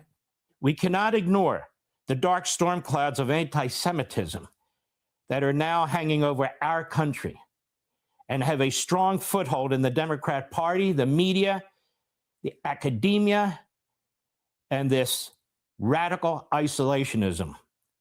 And then there is the ideology of the Iranian regime, which, remember, is a worldwide Islamist revolution. That's its belief. Again, it is a Marxist, Islamist, worldwide revolutionary movement. As the Blair Institute has said, just like communism, a state was never the objective of the revolution. The organs of the Iranian state served the revolution, not the other way around. And the end goal of the revolution was never a state, it was the expansion of the revolution. The revolution does not exist to perfect the state. The state, or in this case, the so-called Republic of Iran, is simply a means to support and perfect the revolution. Where the two conflict, the revolution is prioritized. This is something people in the West, in our country, simply don't seem to be able to get their heads around. They go on, the failure of the administration of former U.S. President Barack Obama and the new European External Action Service, the EEAS, to properly read Iran's intentions and their persistence in viewing Iranian political developments through the prism of Iran's relations with the West severely constrained the Western negotiating position. This is key for any deal, any negotiation. To not understand that you're negotiating with a revolutionary Marxist Islamist movement that seeks to destroy the West at all costs, at any costs, even in their own destruction, is to completely misconstrue and misunderstand what you're negotiating with and what you're up against. This is not a nation state negotiating with a nation state. It is a nation state, the United States of America, negotiating with a revolutionary ideology that seeks global dominance. And they go on to explain that these agreements with the Iranian regime do more to tie the hands of the West than the hands of the regime, which feels no obligation to adhere to any agreement with the West. And this has consequences. As an example, if we make a deal with Iran, does that mean Israel can't defend itself against Hezbollah? Are we going to have a situation where the Iranian regime survives, Hezbollah survives, and Hamas survives? Is this all being taken into consideration? Let's hope so. Okay, guys, quick commercial break. I need your advice because a lot of people have said to me that in order to, make my live streams more clickable or, more SEO, whatever, that I should use AI YouTube prompts. And I'm trying, but honestly, it's just so weird.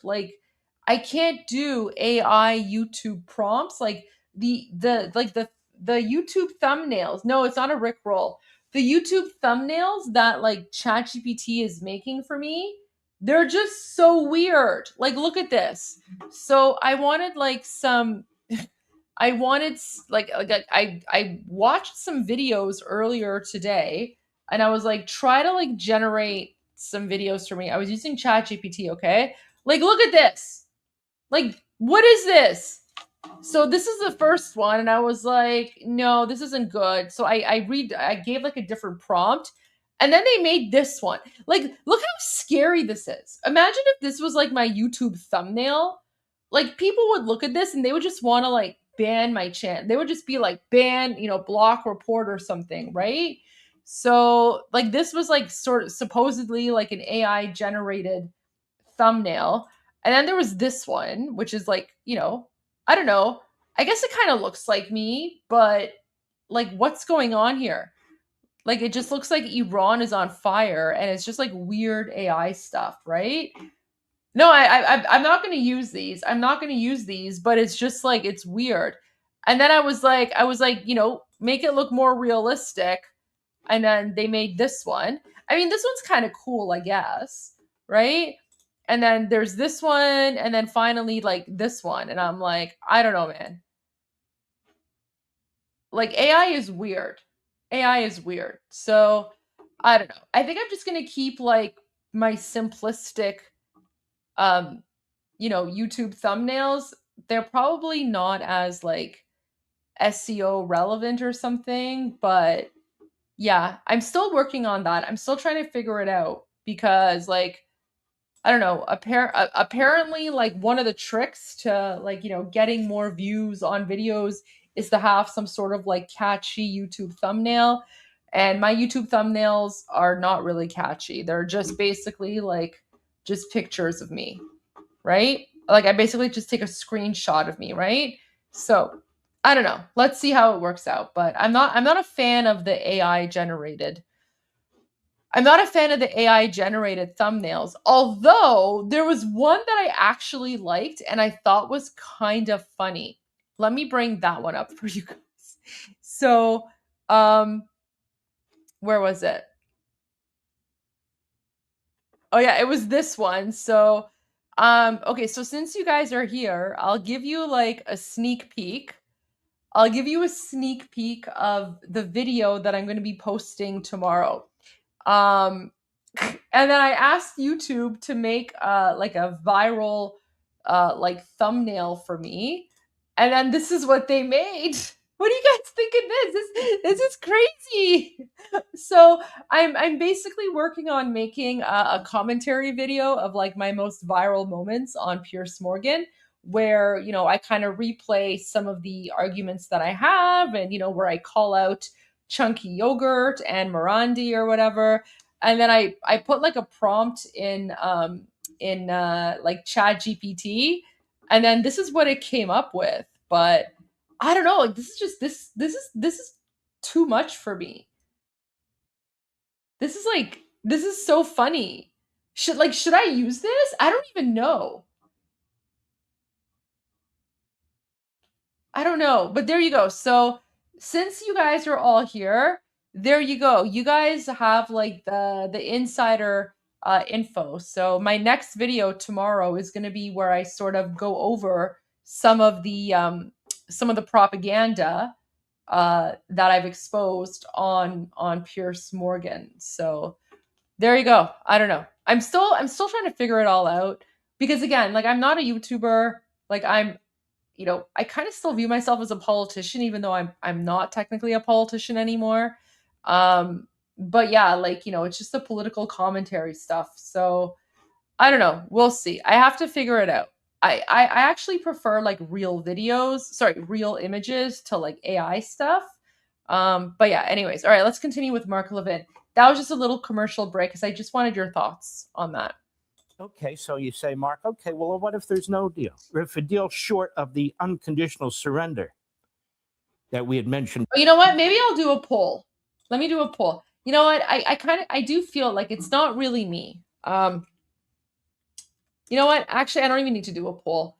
It's not really me. Like I'm not feeling it. I just thought it was kind of funny though. Earlier. And if you're not going to send in ground troops to destroy the regime, well, then what are you going to do? This is where I turn to more recent history and what I call the third leg of victory.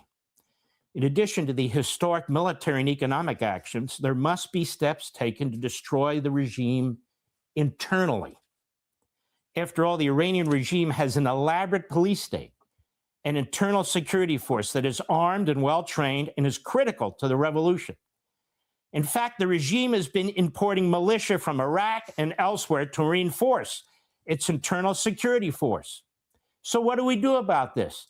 We can't defeat it from the skies. We can't defeat it from the seas. We can't defeat it alone by economically choking them off, even though some people have suggested that. The way we have dealt with this in the past, during the Reagan administration and as part of the Reagan doctrine, as I've explained here now 3 or 4 weeks in a row, is to train and arm the people And in Iran, you have millions and millions of people who are desperate to overthrow the regime, who are courageous, tens of thousands who have died. What other proof do they have to provide? We don't have to create opposition. There is opposition. We need to seize the opportunity, and we need to see the opportunity. And by that, I mean that our CIA, along with the Israeli Mossad, make determinations about the best way to determine who to train and arm, while at the same time, we continue the economic stranglehold, and our military, along with our allies, the Israelis, provide coordinated support with targeted and supportive attacks on the IRGC and the Basij paramilitary police. That's, in my view, how you do it. Well, Mark, you never served in the military. I know history. Okay, so I know history. Nobody alive ever served in. Okay, so now we're getting to the there's like a short part of his speech here where I already commented on this in my video from 2 days ago. So I'm not going to repeat the commentary, but you guys can go and watch my video from 2 days ago where I give a bit more analysis on this part. So I'm not going to repeat myself. The Civil War either. Nobody alive ever served in the Revolutionary War either. That's not the point. You do leave it to the experts to figure this out. But the President of the United States, the Commander-in-Chief, he makes the decisions. And I look at history. I look at success. Success in destroying the Soviet Union. Success in pushing communism out of Central and South America. And we did this. Success in pushing communism out of parts of Africa. Success in pushing the Russians, the Soviets, out of Afghanistan. We didn't send in troops. We armed the freedom fighters, the Mujahideen in Afghanistan and others throughout the world. Why would we take this off the table? If the Kurds stole weapons, and the Kurds have been great allies of ours everywhere around the Middle East. They are patriotic, they are pro-American. There are other ways to do this. The question is whether our CIA is up to the task. I hope it is. I don't know anything about the bureaucracy over there. I remember William Casey, the director of the CIA under Reagan. That man was fearless. It's something to think about quite seriously. This is how we've dealt with it in the past. Obviously, Iran's not Afghanistan. It's not Angola. It's not Nicaragua and so forth.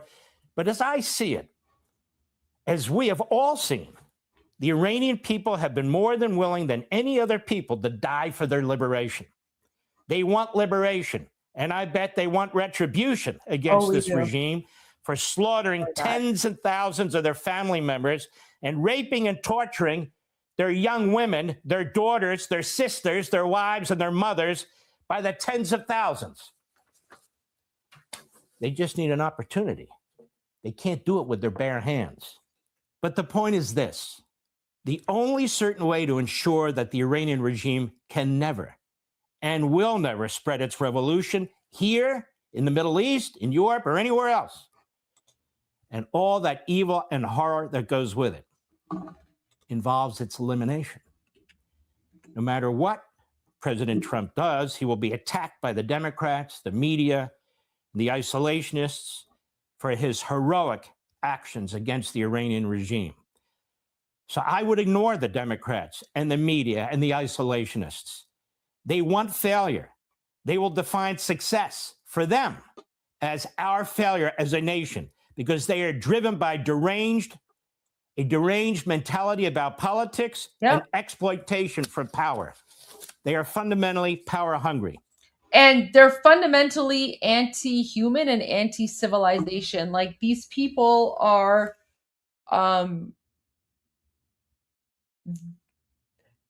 they are anti-civilization and anti-humanity. I don't know how else to describe it. We've come so far. We've made such incredible progress. Victory is in sight, in my view. There's a gentleman by the name of Efren Fard. He's an expert in counterterrorism on Iran and Middle East, based in Washington, and he's writes the following in the Jerusalem Post. Moments in which internal crisis and external pressure converge at this level, he's talking about Iran, are rare. And history suggests they don't remain open indefinitely. Previous opportunities for fundamental change were constrained by hesitation, particularly at the level of international coordination, and those constraints carried consequences. The current moment presents a similar test, but with higher stakes and less margin for delay. If the regime survives, he writes, the ideology that defines the system will remain intact, along with its patterns of behavior, as a threat that cannot be managed indefinitely. Systems defined by this level of ideological rigidity and expansionism do not evolve into moderation. They persist until they are forced to change or cease to exist. The removal of this structure would not only address an immediate security challenge, but would also open the possibility for a different relationship between Iran and the region, one that aligns with the emerging framework established by the Abraham Accords. Now, to be clear, I don't have access to all the information the president has or the military and intelligence experts, but I know what I know. And I know the president of the United States, President Trump, always has the best interests of the American people at front of mind. And that will be his guiding motivation. And frankly, I could not be prouder of our president, his team, and our military. I could not be prouder of all of them. My unsolicited advice, just as a commentator, somebody who studies history, stay the course. Stay the course. But thank you to all those who've brought us to this point, where frankly nobody thought we would ever be. Thanks to our president, our military, and the people around him. Be sure to like and subscribe. Okay, so that was always very informative. Okay, guys, I took your advice on the AI sort of like images and stuff. Okay, guys, I think I found the perfect solution. So I think from now on, this is the style of thumbnails that I'm going to be using. Look at this, guys. What do you think? I'll just make it all Lego. How about that? Does that work? I'll just turn all of my YouTube thumbnails to Lego.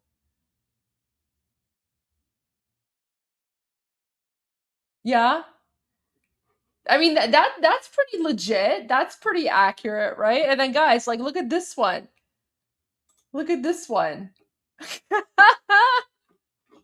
It's like a Lego me. Oh my gosh.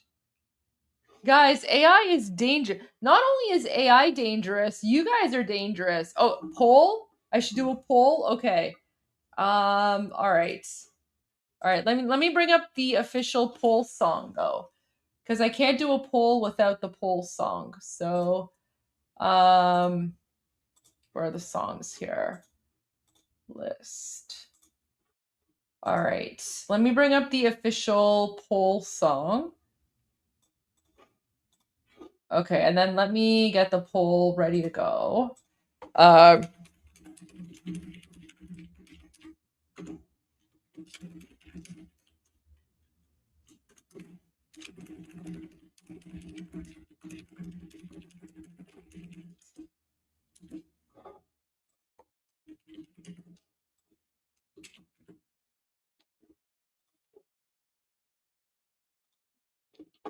All right. You guys have until the end of the song to vote.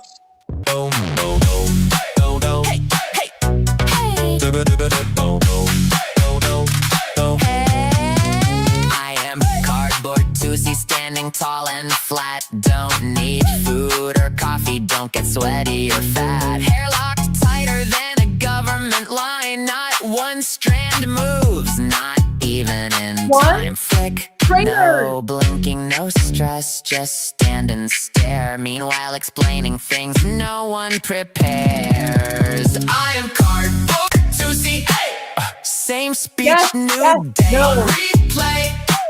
Cut me out, take me down, still run the show. Explaining it again. real slow. Every live stream, it's the same old show, same 5 questions, IQ below. Foo! Wait, can you say it one more time? Bro, I just did. Like 8 times. Dope. Surrounded by chaos, lost in the fog, explaining basics like it's dialogue with a log. If patience was money, I'd own the street. Instead, I'm cardboard on repeat. Repeat. I am cardboard to see, yeah. Hair still perfect, don't need a mirror. Oh, flat but famous, loud and clear. Even cardboard gets it. Why you still here? Yeah, still explaining it. What?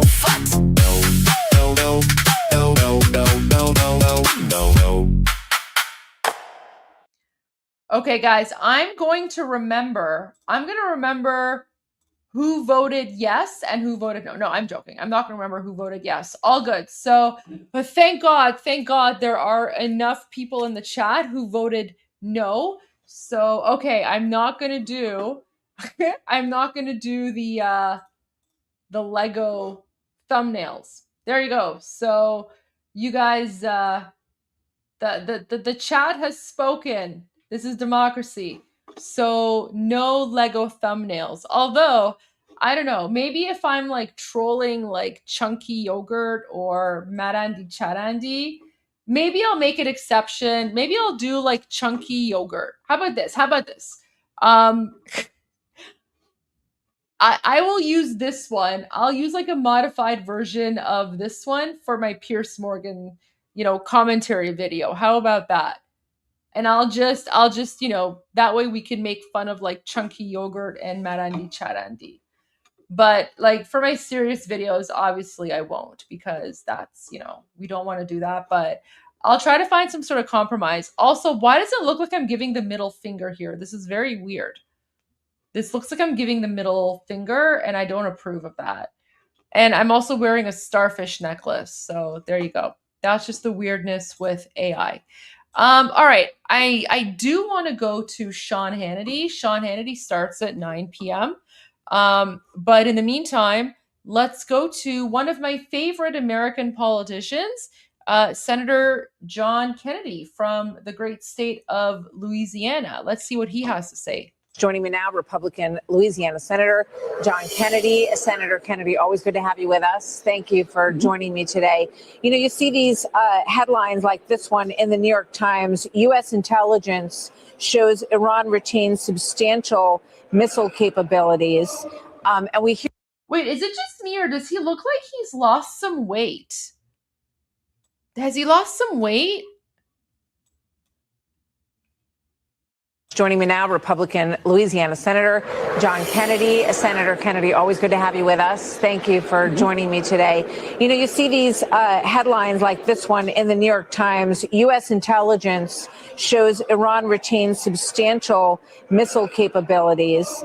And we hear, sort of the opposite, really, from the president about the capabilities. Here's a few of his comments, recent comments. Watch. They are decimated, both militarily and economically. They have no Navy, totally wiped out. They have no Air Force, totally wiped out. They have no anti-aircraft capability, totally wiped out, no radar. They have a little left they probably built up during this period of time. We'll knock that out in about a day.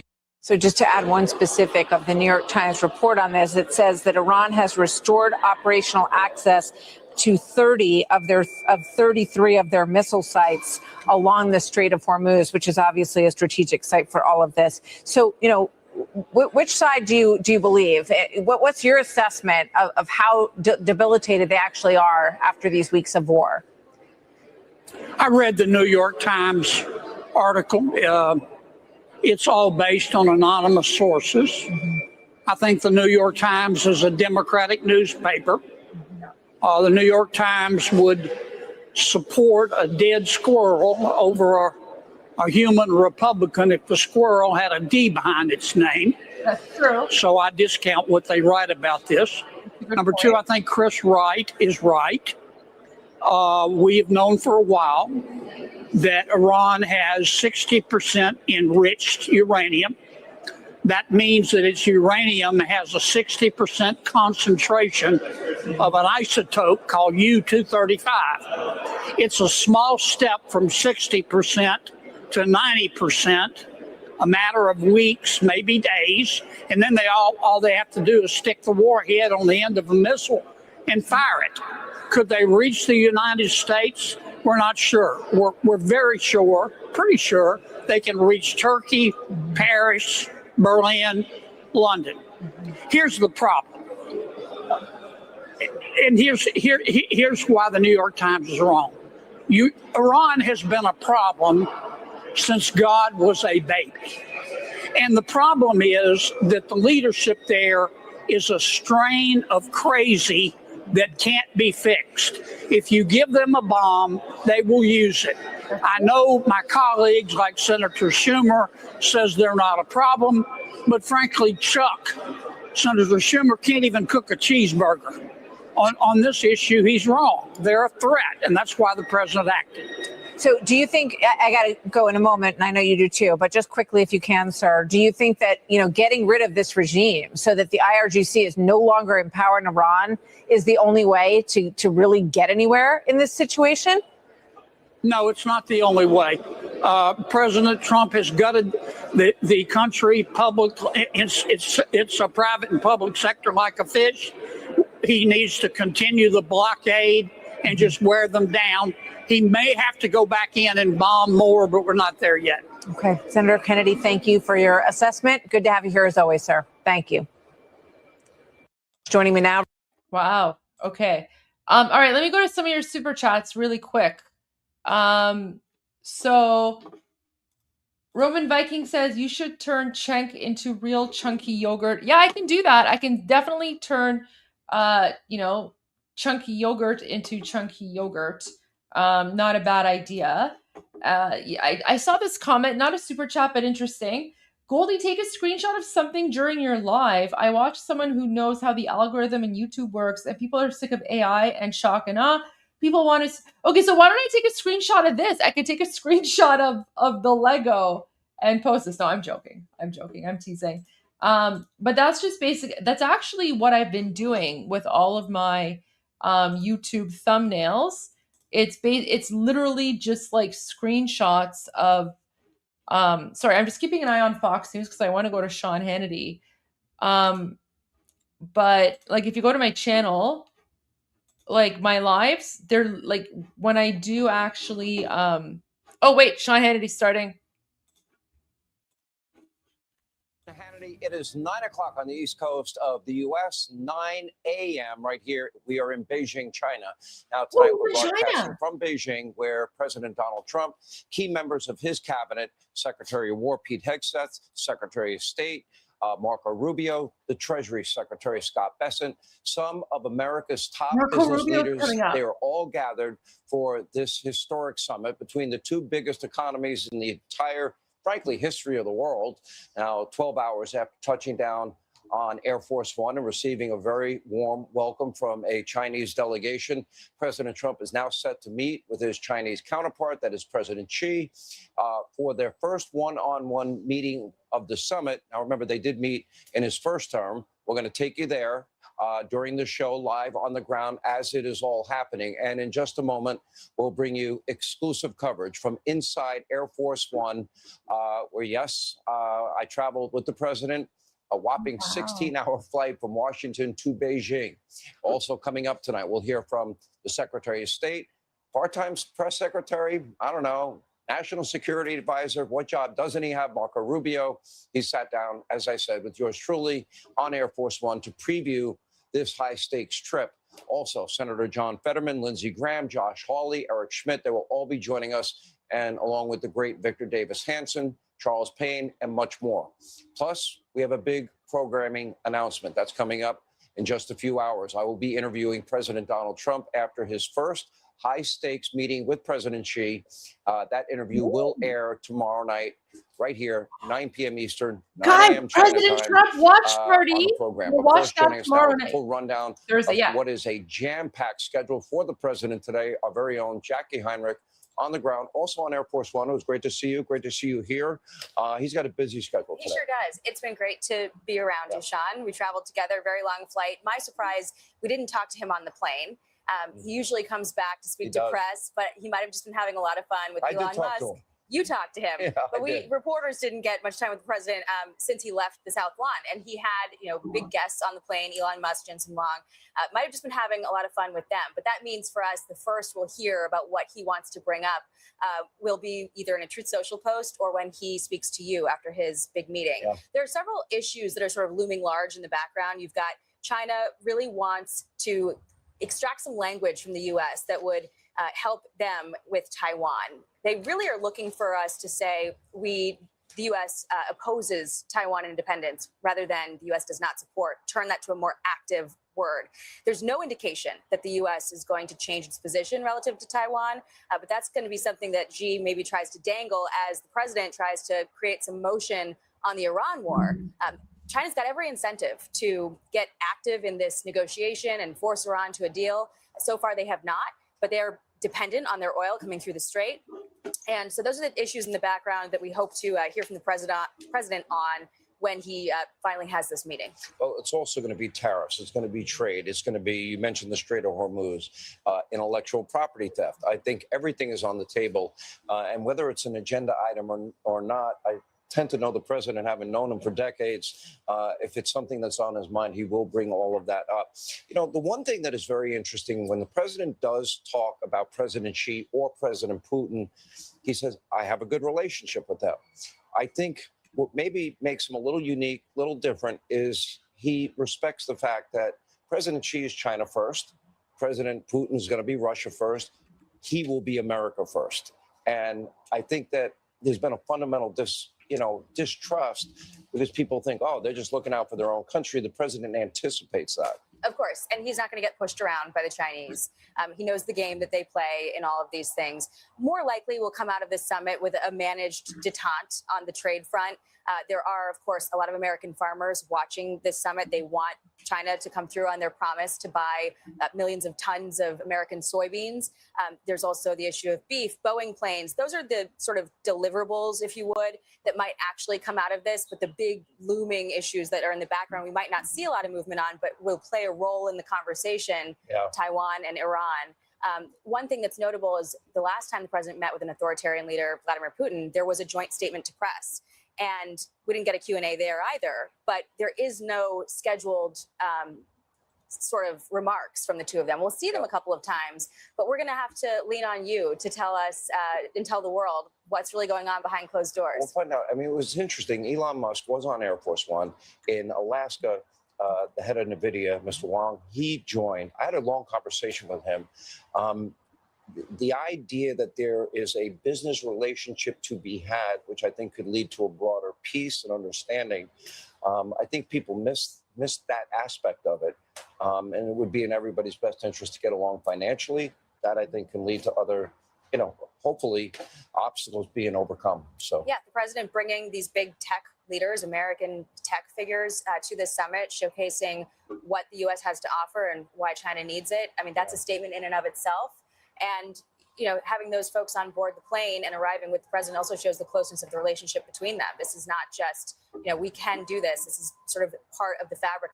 I'm really interested in knowing what Marco Rubio has to say, given how anti-communist he is, and how much of a relationship. You live to the Great Hall of the People as soon as President Trump and President Xi greet each other.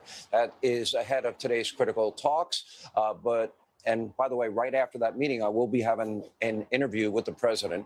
But we'll get some background on this trip's big week and what the stakes are. A few hours ago, I did sit down on Air Force One with maybe the hardest working person in Washington in the swamp, other than President Trump, the 72nd U.S. Secretary of State, also National Security Advisor, and part-time Caroline Levitt fill-in. Here is my exclusive interview with the Secretary of State during our trip to China, Marco Rubio. Secretary of State Marco Rubio, here we are on board Air Force One. We're headed to China. These meetings are very critical. I mean, my first question, do you view China as our top geopolitical foe? Yeah, it's both our top political challenge geopolitically, and it's also the most important relationship for us to manage. I mean, it's a big, powerful country. It's going to continue to grow, but we're going to have interests of ours that are going to be in conflict with interests of theirs. And to avoid wars and maintain peace and stability in the world, we're going to have to manage those. There are clearly areas where they're so important for the United States that we're going to have to raise those issues, and we'll continue to do so. The president's going to continue to do so. There might be some areas of cooperation too, and we want to make sure we don't walk away from those. You know, it's interesting. The one thing the president always says, he's America first. He understands President Xi is going to be China first, Putin will be Russia first. I think having that understanding is a little bit unique, historically speaking, as if we should be surprised that they put their country above ours. Actually, foreign policy and national security matters work best when you understand that point. Every country should do what's in the best interest of their country. And then where there are areas of alignment, where what's in our best interest and their best interests are aligned, that's where you have cooperation. That's where you have alliances. That's where you have strong bonds of friendship. When there's conflict, that's between what they want and what we want. That's where the work of diplomacy and these personal relationships between the leaders are so critical. And there are times when some of those issues of conflict are irreconcilable. I think Iran is an example of that. That the clerical regime wants to have a nuclear weapon, and the world, led by President Trump, says that's completely impossible, cannot happen. So unfortunately, there's some areas like that where it comes up. But there are areas where if we can find areas of commonality, that's very powerful and important. But we will have to manage these bilateral differeces because they're very significant. And when it's two big, powerful countries, you know, that falling apart could have tremendous significance on the global economy and on global peace. I want to get back to Iran in a second. Let me stay on China. Trade, tariffs, intellectual property theft, Taiwan, their help of Iran, I think, is part of it also. Yeah, all those topics will come up. There's no doubt about it. In the case of the Indo-Pacific, Taiwan, and so forth, it's not in China's interest or anyone's interest for there to be any sort of forced change in the status quo. I think stability there is very important. We've made clear to them, you know, that any support for Iran would obviously be detrimental for our relationship. That obviously is going to come up in this conversation. On trade, look, the United States is very clear. We have to be able to make our own stuff. We cannot depend on China or any country for that matter for 100% of anything that we need. You know, when you depend on any other country for 100% of what you need, you're very vulnerable. Likewise, you know, China wants the world to be dependent on them for 100% because it gives them strength and leverage. So that's a perfect example of an area in which our interests are not aligned. And but the president's very committed to bringing back factories, bringing back industrial capacity in the United States, and diversifying where we get our rare earths, our critical minerals, our supply chains. You know, President Trump has described President Xi to me in interviews as stoic, all business. No niceties in that sense, although there will be a state dinner. Now, I know this is your first trip to China, but not your first go around with China. Yeah. Well, look, their system is very disciplined. It's very focused. When you speak to them, they have an agenda. They go through that agenda. The president's style is quite different, but they seem to have a very good, at least interpersonal relationship. And that's important. Look, the differences between the countries remain, but the ability to manage it becomes not easy, but easier when the heads of state have a good working relationship, and they seem to. Yeah, well, I think so too. What would you say, what is your read on President Xi? I mean, you read that their economy is struggling. You read that he's isolated. You read both Putin and President Xi have a pretty high degree of paranoia. What is your read as you look at President Xi from a distance going into the meeting? Yeah, I think my read has been what I think has been for a while, and that is China has a plan. I mean, they clearly view themselves, they believe they will be the world's most powerful country. They'll surpass the United States, and they have a plan to do it. And they're executing on that plan, and I don't blame them. If I were the Chinese government, I'd have the same plan. We, on the other hand, don't view it that way, and we don't want to see anything. We're not trying to constrain China, but their rise cannot come at our expense. Their rise cannot come at our fall. So there's an area where we're just going to have a difference of opinion. But my view of them and of the government in China is they're very confident. They have a plan, and they're trying to execute on that plan, which is fine. I understand that from a nation state perspective, but when that plan is in conflict with the national interest of the United States, we need to do what's right for the United States. And that'll come up on this trip. But more importantly, that'll be a feature of this relationship for a long time. If you had, it's kind of hard. It's not a fair question to ask, but if you had a goal coming out of this summit, because this is a big deal that you're going, that the president is going, the Secretary of Defense is on this plane, and so many others, and every top business leader in America is going on this trip. It's kind of crazy. If you had a goal, what you would say would be, how would you define a successful trip? Well, I think it's already a success because we're going, and we're going to be able to talk to them as opposed to at them. You know, one thing is to exchange phone calls, and another thing is to put out messages and press releases and statements. But when the leaders are actually engaging personally, not just the president to president, but me with their foreign minister and Pete Hegseth with their defense minister and so forth, it creates channels of communication that can prove valuable in a time of potential conflict or where there might be heightened tension. So that's important. I also think, and we're not prepared to announce this yet, but there are a couple of unique areas of cooperation that we can work together on. The obvious ones are obviously fentanyl precursor production, which China, because their system can do this, can really crack down on that. That would help lower fentanyl deaths in the United States. And there are a couple other areas of international relations where perhaps we intend to talk to them about discreetly. We're not going to announce it in the media, but areas that we both share some concern over. I have a friend of mine. He's a great inventor, and the level of intellectual property theft not just impacted his entire business, but it's impacting many American companies. Big issue? That's right. That's an enormous issue, and one that we're going to continue to raise. Even as we try to protect our companies and our competitive advantage, we're going to raise that with them. I don't think there's any point in denying that the fact of the matter is that a lot of the advancements, not all, but a lot of the advancements you've seen in the commercial sector, in the industrial sector, the technological sector in China is a product of intellectual property theft and or reverse engineering, which is the same thing, of our own technology. So that has to be addressed. But I also think we can't only rely on that. We have to stay ahead of the curve on innovation. You know, one thing is if you're stealing or taking the stuff that was cutting edge 5 years ago, but the things that are going to be cutting edge 5 years from now, we've got to continue to invest and push our companies to continue to stay ahead of that pace of theft and continue to lead the world in innovation.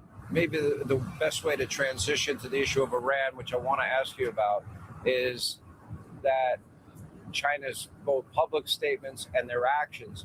Although it was interesting that a Chinese tanker got hit in the Strait of Hormuz, but obviously they've been taking a very different position. You keep reading the intelligence and showing they've been helping the Iranians. Obviously, it's more important to them.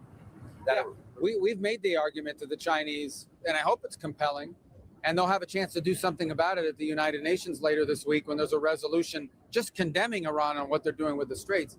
Look, there's three things. The Chinese have ships stuck in the Persian Gulf because setting up a system that says we're going to let certain ships through but others not, it's easier said than done.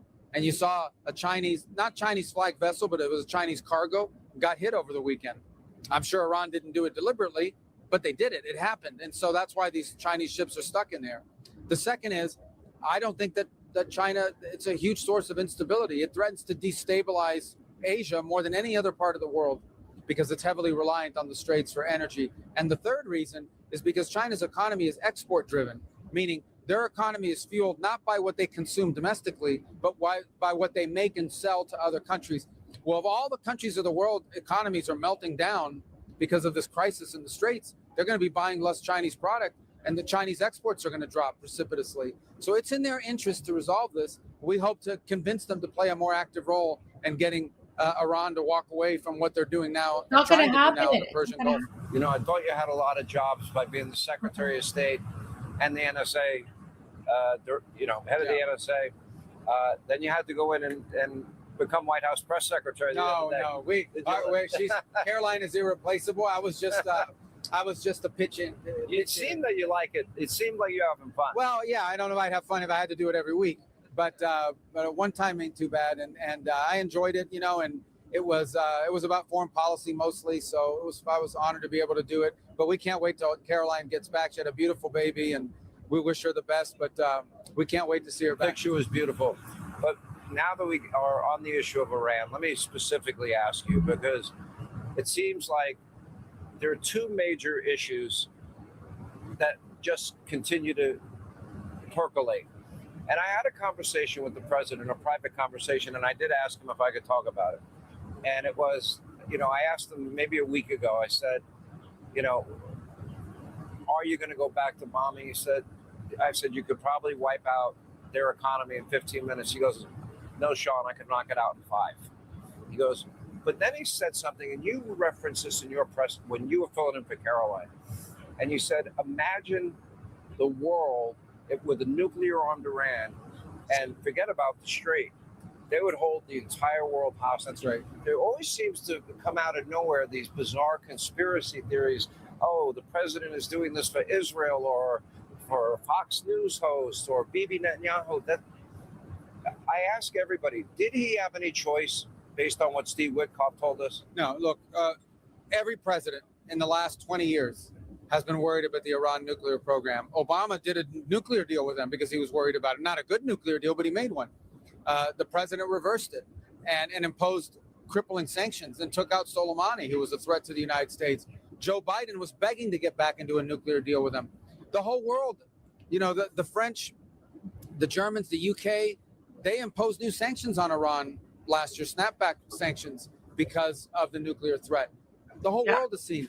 Iran was building up a conventional capability where they would have so many missiles and so many drones that they could overwhelm anybody's defenses. Once they had that, nobody could do anything about their nuclear program, because they would say, if you attack our nuclear program, we will wipe out 6 countries in the Gulf region and you won't be able to defend against it. You won't have enough patriots, because you get these swarms of drones, these swarms of rockets. They were on the verge. In a year from now, they would have been at that point. The president said that's an intolerable risk. People are struggling to make that connection, but the connection is very real. They were building such a high number. They were going to have so many drones and missiles that no one can attack Iran, because the result would be catastrophic for the region. And once they had that immunity, then they would break out towards a weapon. We knew that. The president is not going to allow that to happen under his watch. Yeah. Let's go to the Western Hemisphere. And what is the relationship with Venezuela? And I know it's got to be an issue near and dear to your heart. Yeah. I know your family background, and that's Cuba. Well, on Venezuela, it's been 4 months. So I think we've made some steady progress on improving Venezuela. Look, we're trying to normalize that place. This was a place where a country of incredible wealth, but all the wealth was being stolen. It wasn't going to benefit the Venezuelan people. So we've created mechanisms. All the money they make on oil now goes into a bank account in New York, and it's audited by KPMG, and it's being used to pay the salaries of teachers and firefighters and police officers and university professors. So for the first time in over a decade, the wealth of the country is actually benefiting the people of Venezuela, but there's more work to be done. Ultimately, as we work through this process, we will have to reach a stage of transition where you're going to have to normalize your government. There's going to have to be, a process that's legitimate, that people look at and say, this is a legitimate permanent government, presidency, elections, things of that nature. That moment has to arrive, but it has to be, we don't want to wait too long. We want to see it happen, but you don't want to move too fast either, because the whole thing can break. So it's a difficult thing to manage, but it's only 4 months in, and I think we should be pleased. Venezuela is a better place today than it was 4 months ago, but it needs to continue to stay on that path. In the case of Cuba, it's a very different situation. There is no economy in Cuba.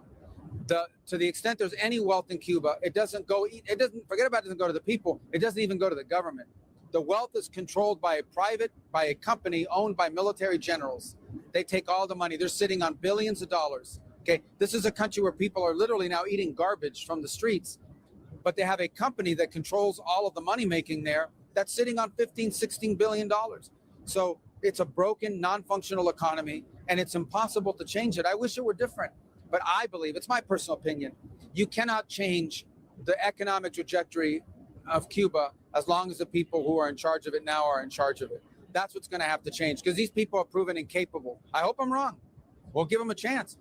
But I don't think it's going to happen. I don't think we're going to be able to change the trajectory of Cuba as long as these people are in charge in that regime. If these people are not in charge, I can envision American wealth and companies. It could become the destination. The one thing Cuba would enjoy is an enormous expatriate community, Cuban Americans that would go back and invest. But I think there would be interest globally. Look, they have significant mineral deposits in Cuba. One of the, and some of the rare earth minerals, some of the best in the world. They have obviously an incredible opportunity with tourism, with agriculture, very rich farmland. So Cuba should not be a poor country. Its people should not be starving. Its people should be prosperous. And what's most interesting is you see Cubans everywhere in the world, in the United States, but you see them in Europe, you see them in Panama. Cubans leave Cuba, they go to other countries and they become successful. The only place in the world where Cubans can't seem to prosper and succeed is in Cuba. All right, and coming up, part two of my exclusive interview with the Secretary of State, Marco Rubio, aboard Air Force One. Also, momentarily, we are expecting Donald Trump will be leaving his hotel and meeting with President Xi. We'll check in with John Fetterman, and also we'll tell you what this trip could mean for our country as we move forward, for America's already booming economy. We'll check in with the one and only Charles Payne and Victor Davis Hanson and Josh Hawley. Straight ahead.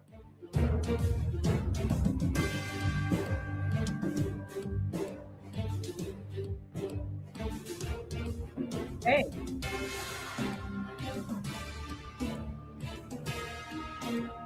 This is the Mahindra Rock Sword. The size.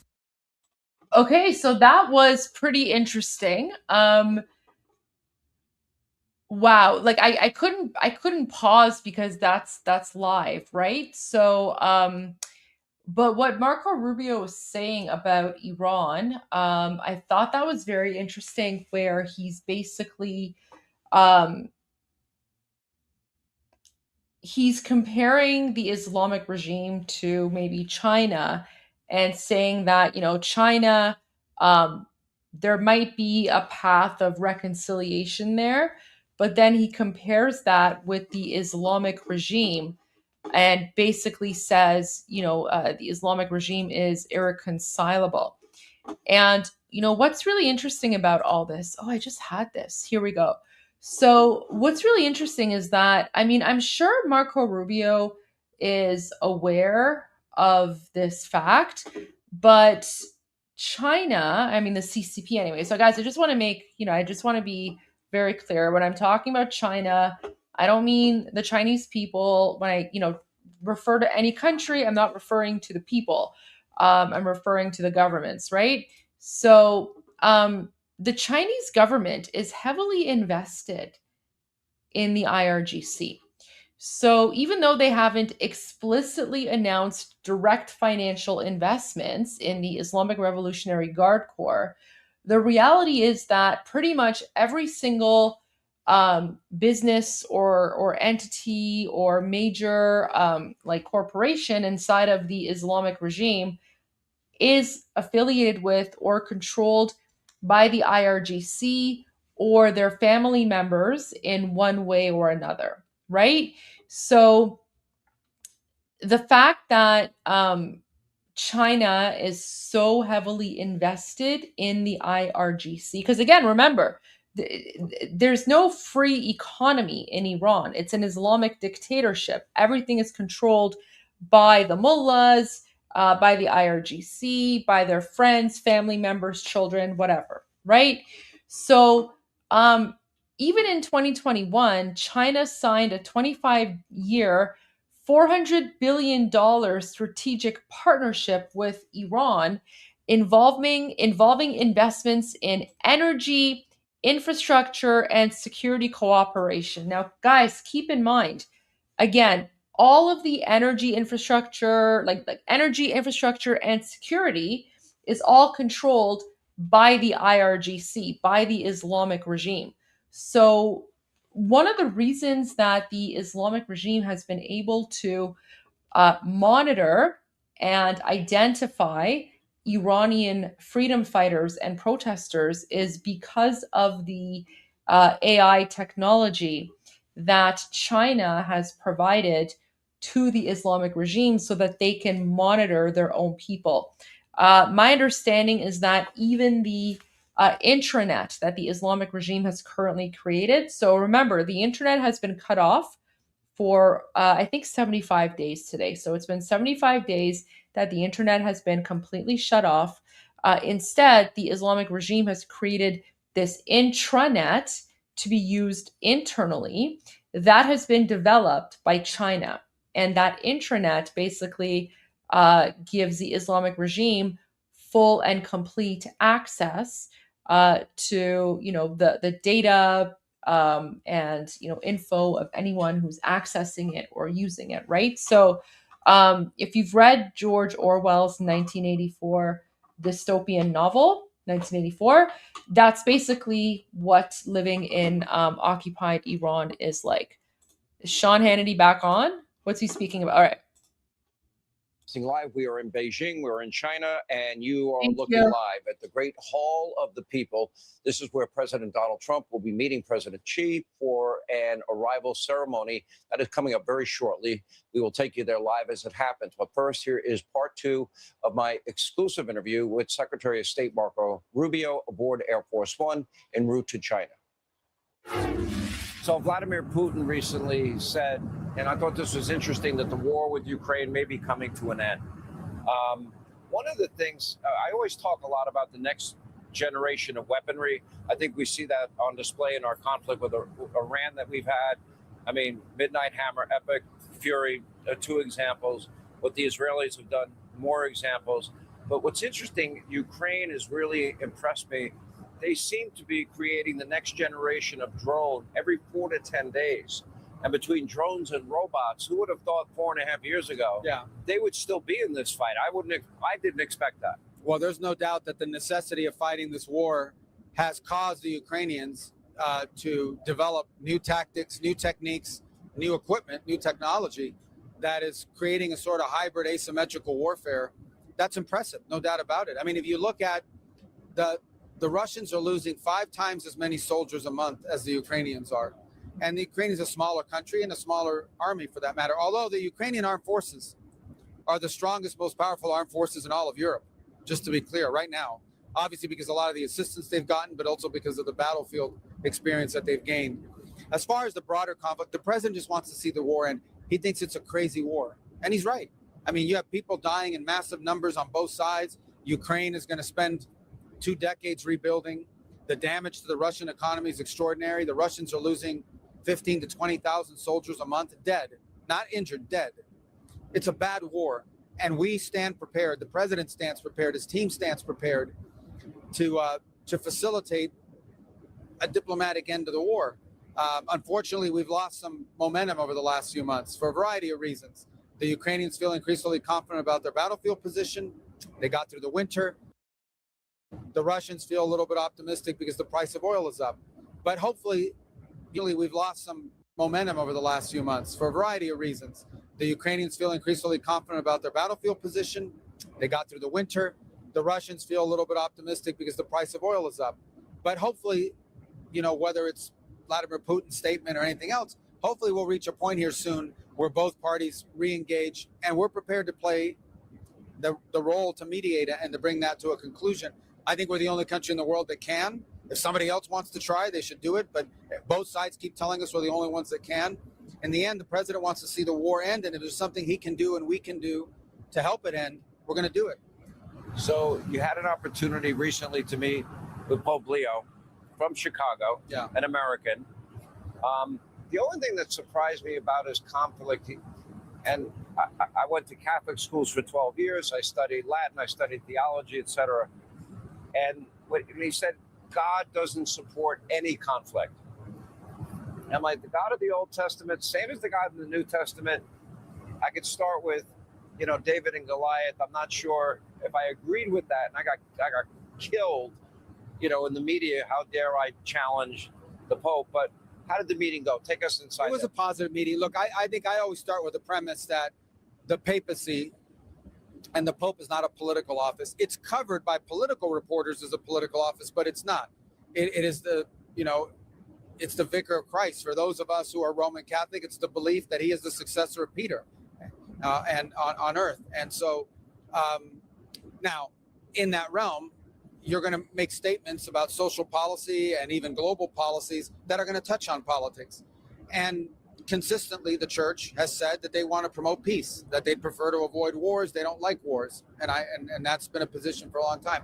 Obviously, our perspective is different in that regard. I agree. We wouldn't want wars either. We're not, I don't think we're in favor of war, but for a nation state, which is different from a religious office, for a nation state, there are threats to your security and to the well-being of your people that have to be addressed, ideally through a diplomatic means. But there are conflicts and there are issues in the world that cannot be solved diplomatically, no matter how hard you try. There's been over a decade of work done to try to diplomatically solve Iran's desire and ambition to have a nuclear weapons program. We haven't gotten any result. What was the diplomatic solution for an Adolf Hitler, as an example? There was none, right? And unfortunately led to a war. So that's where I think the realm of the geopolitical is different, and has to. We are obviously guided by our faith, and we're instructed by our faith. That's the compass by which we live our lives. We also have an obligation to the national security of our country, and that has to be taken into account. That's our primary job, is to keep Americans safe. And that's why we're involved in Iran. That's why we're involved in anything we do around the world. What about the Pope? Was he receptive to your comments and what you were saying? I found him very, it's very unique because traditionally you're meeting with a Pope and, he's going to have an accent or he's going to have an interpreter.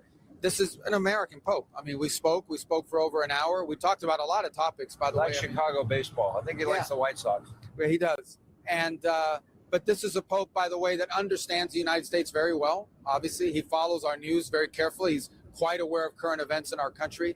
But also, we had a lot of other things to talk about. He's concerned about religious freedom. He just came back from Africa, where the church is growing very fast, but ISIS and other terrorist elements are threatening Christians in Africa. I think he's concerned about events in Latin America. He had just had a visit from the bishops of Venezuela. Yeah. So he wanted to inquire as to how I thought that was going.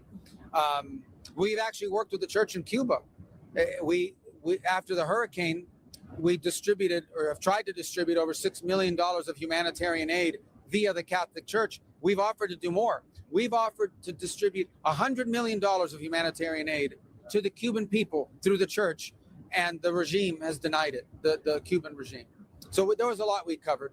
And this time, I don't know. I think just to be Secretary of State, that's a pretty cool jacket they gave. Yeah, it was a gift that somebody gave me, and it's good to wear it on the plane. Look, you were a senator for all these years. I've known you for so many years. We've had a friendship for so many years.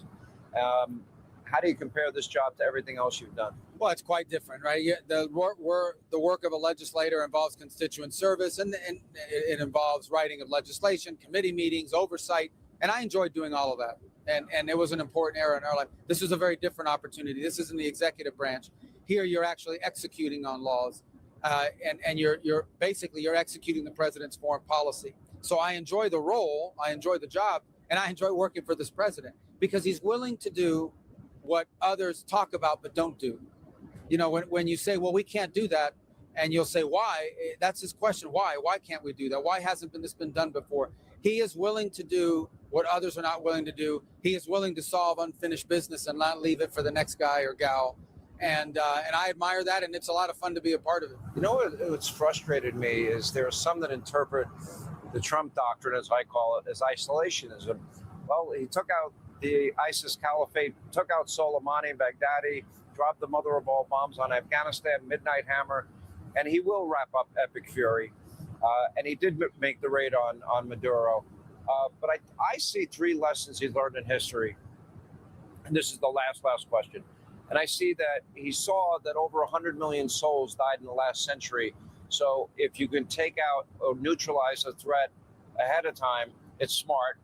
I also think he learned from Reagan peace through strength. He built up the military in his first term. And I love the idea that he doesn't want to be an occupational force and doesn't want forever wars.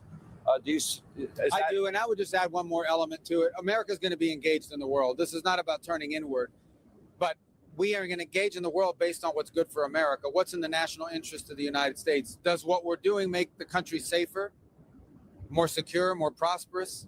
If it does, it's in our national interest. If it doesn't, it might be a nice thing to do, but it won't be as high up on the priority list. So that's where I think you see him engaging in the world. He doesn't engage in every conflict and in every topic. I mean, we have an opinion. We may try to do something in the margins, but he gets engaged and spends his time focused on things around the world that directly impact the security and the prosperity of the American people. If there's some place in the world where Americans' business can prosper and therefore help our economy, the president's engaged. If it's trade to benefit our factories, our workers, the president's engaged. If it's a threat to our national security, whether it's now or something that looms 3 years down the road, the president's not going to leave it as unfinished business. He engages. I'm worried about NATO. I felt that they didn't have the moral clarity on the #1 state sponsor of terror. That's troubling to me. Yeah, the problem with NATO, and I've been a supporter of NATO throughout my career in the Senate. And one of the reasons why I supported NATO was because it gave us basing rights. It allowed us to have bases in Europe that we could use in a contingency, like something in the Middle East, where you could have planes flying from some country in Europe and actually protecting our national interests in the Middle East, as an example, or in Africa. And so when you have NATO partners denying you the use of those bases, when the primary reason why NATO is good for America is now being denied to us by Spain, as an example, then what's the purpose of the alliance? It starts becoming they're allies when they want to be kind of. And look, to be fair, there are countries in NATO that were very helpful to us. I just singling one out, Portugal. They said yes before we even told them what the question was. Poland. So there are countries in Romania, Bulgaria. Others like Spain have been atrocious, just horrifying. So I do think there's some very legitimate questions to ask about NATO, and that is, what is the purpose of being an alliance whose benefit to us is these basing rights, if in a time of conflict like the one we've had with Iran, they can deny us the use of those bases? So why are we there for? Only to protect them, but not to further our national interests? This is a very legitimate question that we need to address. Yeah, I pay 2/3 of the bill. Mr. Secretary, great to see you. Thank you so much. Thank you. That was a great interview. And coming up, President Trump, he is now slated to leave his hotel at any moment to meet with President Xi for the high-stakes summit. As we continue our coverage from Beijing, we're in China. When we come back to Democratic Senator John Fetterman, he will join us, Victor Davis Hanson, Josh Hawley, much more, and Senator Lindsey Graham straight ahead. Oh, wow. Guys, this is like a jam-packed show. This is a jam-packed show. Wow. Okay. All right. I'll just go to this screen really quickly. Let me go to some of your super chats and then we'll continue. So Aaron Berger says the New York Times has no credibility left after the hit piece op-ed they just printed accusing Israel of systemic sexual violence one day before the big report came out about the fact-based investigation into Hamas's crimes. Yes, 100%. We Iranians, we also do not view the New York Times as a legitimate news media outlet because they have been pro-Islamic regime and freedom for a very long time. So yeah, the New York Times, pretty much fake news, especially their op-ed. Wait, is it Farnos Fasihi? Yeah, so actually one of the main authors and op-ed publishers of the New York Times is Farnos Fasihi, this person here, and she has known connections to the Islamic regime, and she has always been sort of a voice for the Islamic regime within the New York Times. So guys, like the IRGC has been infiltrating American media for a very long time, and she's one of those like top level people, and yeah, she's been there since 2019. She's pretty much infiltrated it. So every single time you read like a hit piece about like the Iranian Revolution or King Reza Pahlavi, or some anti-Israel, pro-Hamas propaganda, it's usually comes from her because she is one of the mouthpieces of the Islamic regime in the United States. And yeah, guys, keep an eye on her. She is one of the bad ones. So New York Times has a lot of problematic, authors and opinion, op-ed people. She's one of them. Keep an eye out on her. Let's go to the next super chat. So Big Tech says, thank you, Linus, Sister Freedom. Y'all make your healing/therapy fun and digestible. I'm so sorry. You're making a difference to the masses. We love y'all. Keep going. Thank you. I appreciate that. Thank you for the support. Thank you for being here. I hope you're enjoying this evening's live stream. Omid gifted a membership. Thank you. The Major. love the black-pilled taco weirdos. So guys, for those who don't know, taco stands for Trump always chickens out. So the major is calling out all those people who claim that President Trump always chickens out.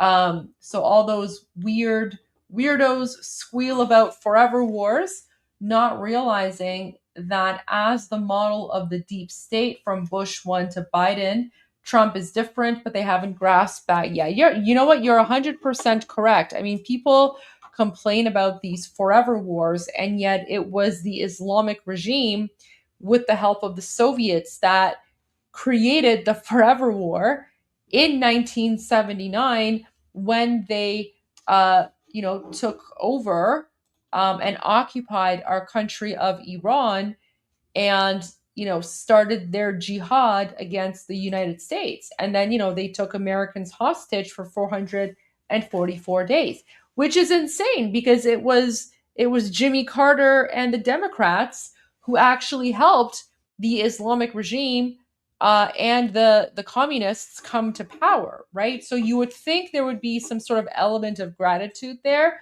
Nope. As soon as Jimmy Carter. Oh, okay. We're back to Hannity. We are in Beijing, China, and you are looking live at the Great Hall of the People, where a short while from right now, President Trump will be meeting with the Chinese president, President Xi. At this hour, we are witnessing history in the making, but seemingly only one Democrat is cheering for the president to succeed on the world stage, and he does it consistently, and that is Democratic Senator John Fetterman of Pennsylvania. He joins us right now.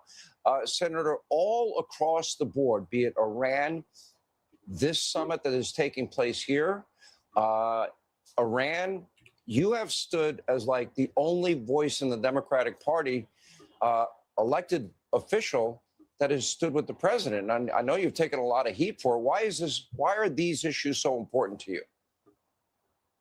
Well, because I'm always going to stand with Israel and the Jewish community.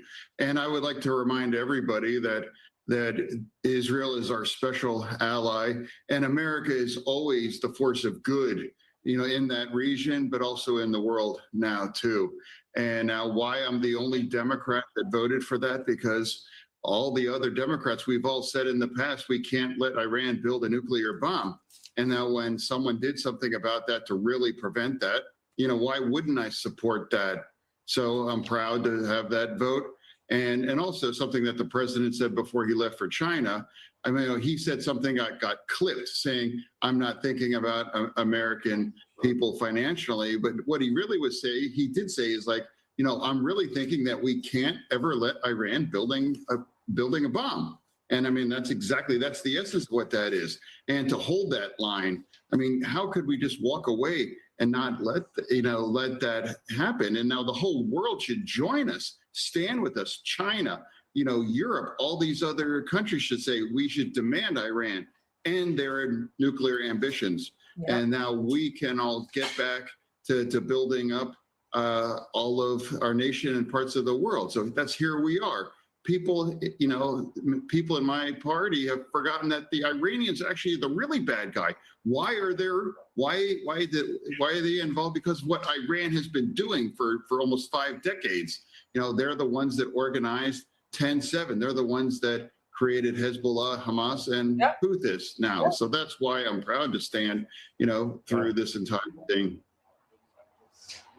Senator, between tariffs and trade and intellectual property theft in Taiwan and fentanyl and rare earths, I'm sure a huge agenda item for the president is going to be the reports that China has been helping Iran, even though it was one of their tankers that got hit in the Strait of Hormuz.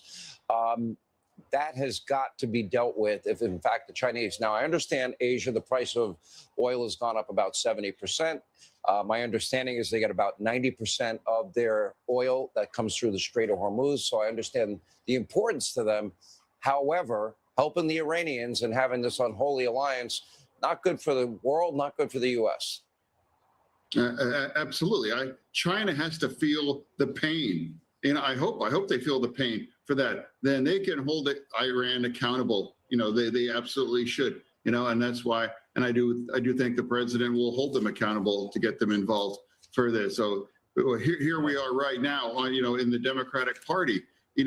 something that's so important that's going to transform our world, AI.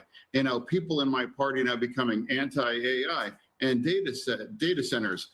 People in my party are calling for a moratorium, in our country. That's lunacy. That's China first kind of a policy in our nation. I'll be the one Democrat to just stand up and say that's ridiculous. We have to be the people that build the chassis of AI. Now, that's why I'm proud to say, look, I think it's a definitely country over party, even something like transformative like AI and data centers here in my party. Yeah. By the way, let me update everybody. President Trump has left the hotel. He's now en route to the Great Hall for his first meeting with President Xi. It's supposed to be for an extended period of time, and we'll go to the Great Hall of the people where our very own, Senator, by the way, thank you. We're going to check in with Peter Doocy. He is at the Great Hall right now of the people. Peter, what's going on there? Sean, the scale of the welcome ceremony that we're about to see, that President Trump's motorcade is on its way to right now, is massive. You can see behind us, we'll do as much of a walk and talk as we can do on a pretty tight riser. You can see back here in the far background, the entrance to Tiananmen Square. And then we've got two different large groups of ceremonial Chinese military. And when you come over here, they've got the flowers that have just been laid, freshly laid, and then this massive hall of the people. This is the Great Hall that they decided decades ago would be used, not every day, but for special occasions like this one. It is absolutely massive on the inside. They're paying very close attention to detail. They had a person about every 50 feet with a tiny little, like a lint roller, just making sure that everything is perfect for the president's arrival. And we are also going to see a huge group of children are going to come out. They were just practicing and they just went back in, greeting President Trump and President Xi with U.S. and Chinese flags. So that's all that we know. We haven't been briefed about the rest of it. But obviously, this is going to be the first moment that these two guys see each other. Yesterday, President Trump was greeted by the vice president at the airport. This is going to be the big ceremonial greeting, kind of like what we did for Prince Charles at the White House a couple weeks ago on the South Lawn. And it's really going to set the tone for this very important meeting. President Trump spent the first part of his term talking about how China ripped the U.S. off for decades. It sounds like he's got a much better relationship with President Xi right now, but there's this Washington Post report a couple hours ago. Maybe the Chinese are doing some things behind our back on the world stage, trying to undermine the U.S. effort in Iran. All things to talk about. So the to-do list gets longer as the president's motorcade nears the front entrance. Oh, okay, guys. All right, Peter Doocy. The White House just went live as well because I guess he likes to do big things. This to him is a big thing. Meeting with North Korea twice during his first term. Vladimir Putin, the summit that he had with him. All of this is at a very critical time for the world, especially with the issues going on in Iran. Okay, so guys, the White House just went live. They haven't started broadcasting yet, but the White House is going to broadcast. President Trump participates in a greeting with the President of the People's Republic of China. So when the White House broadcast begins, I will switch over to the White House broadcast. Knows that, and I hope he'll drive a very hard bargain, whether it comes to protecting our technology, protecting our farmland in the United States. We don't need China buying up any more of that, and making it clear that the United States is the strongest power in the world. We're going to remain that way. We're going to protect our jobs, protect our industry. I think that's the message President Trump will deliver. You can take a look. We were talking earlier, tariffs, trade, intellectual property theft, Taiwan, fentanyl, rare earths, all of this. Then the big issue of maybe the elephant in the room is these reports that the Chinese have been helping Iran in terms of intelligence and in other ways. I do understand Asia has a problem. China has a problem. Most of their oil does come through the Strait of Hormuz. There's just been a 70% price spike in all of Asia. However, helping out the #1 state sponsor of terror, I'm sure that's a top agenda item. Yeah, wrong way to go on China's part. They should be reading their interests the other way. They ought to say today to President Trump that China will open up the strait, guarantee it gets opened up, because nobody has more leverage with Iran than they do. The Chinese, I mean, they're Iran's #1 ally. So I hope that the president, he had this right a few weeks ago, Sean, when he said China's really the one who suffers most from what's going on in the strait. China's interests are most dearly and nearly implicated there. I hope the president will drive that message home. And you know what? If China wants to show some goodwill to the United States, they ought to say they'll go to the Iranians and get them to reopen the strait right now. That would be a great, tangible sign of goodwill. Stop feeding them information. Stop undermining our interests. Get that strait opened up. I kind of feel like I should have ordered some Chinese food or something. Now I'm kind of craving I don't know, egg rolls. There's some movement. That means the president's motorcade. He left the hotel. He's expected to arrive at the Great Hall any moment now. How would you define success here for? I have instant noodles. I could make some instant noodles, like ramen or something. Like Mr. Noodle. I literally have instant noodles for emergencies. We are in the pole position. We're in the strong position because of the action. No, I'm craving Chinese food now. I love Chinese food. To hold the line, stay strong, make China come to us. China's begging. Man, I really want egg Trump rolls to come now. here to Beijing, begging him to come and to have this dialogue. That's a good sign, and I think he's got to stay strong. I think he'll do it. All right, Senator Josh Hawley of Missouri. Oh, come on. He's got to stay strong. I think he'll do it. All right, Senator Josh Hawley of Missouri. All right, what you're looking at, the president arriving any moment now. You can see a lot of activity, a lot of young children now coming down those stairs as well. Those are Americans? Is that Marco Rubio? Like the delegation from China now making its way. That's Marco which means Rubio. probably the president's arrival is coming up momentarily. Marco We'll cover Rubio, all right? of this live for you well into the next hour. I welcome my friend, my colleague, Bill Hemmer is here on set with me. Wasn't Marco Rubio just obviously, walking with everyone there? coming out, I would say that the moment is here. Good morning to you, Sean, and good evening to our viewers back home in the U.S. I think that's him. That's Marco Rubio. The ambassador, David Perdue, who we had on a program earlier in the week. He's been on his post exactly 1 year as of today. And he says he's very impressed with the nose that President Trump has for understanding the issues between the U.S. and China. So we'll see how that goes. Right. Marco Rubio, terrific interview on board Air Force One. Scott Bessent has done a ton of work pre-summit here. And with regard to Scott Bessent, the Treasury Secretary, I would say this. In 2017, when the president came here 9 years ago, they had a huge trade deal that was announced. It was $254 billion between the two countries. My guess is 9 years later, knowing President Trump and the way he likes to supersize things, Oh, come on. can see, and I don't think you go out on a limb here, that maybe you do that 2X on a trip like this. And maybe one of the major headlines by Friday evening is that they've got a $500 billion trade deal here in 2026. We're watching it. And by the way, you're right. And I think I'll be interviewing Scott Bessent coming up after I interview the president today. But so this is a bilateral meeting. There is a lot at stake, a lot of issues: tariffs, trade, intellectual property theft, Taiwan, what's happening in the Strait of Hormuz. That'll all be on the table. Fentanyl, rare earth minerals. The one thing that really stands out in my mind, and I want to get your thoughts on this, is that the president recognizes, and I brought this up earlier, recognizes the idea that the Chinese are going to be, President Xi will be China first. President Putin will be Russia first. Donald Trump will be America first. But he's always looking for the transaction, the deal that benefits all countries involved. And I would imagine that is how the president's going to approach this. At the end of the day, yes, they'll deal with controversial issues. Sure, they're going to deal with the issue of is China helping Iran in any way militarily. But I think the bigger, broader issue for the president is how will this help the American economy, American manufacturing, et cetera?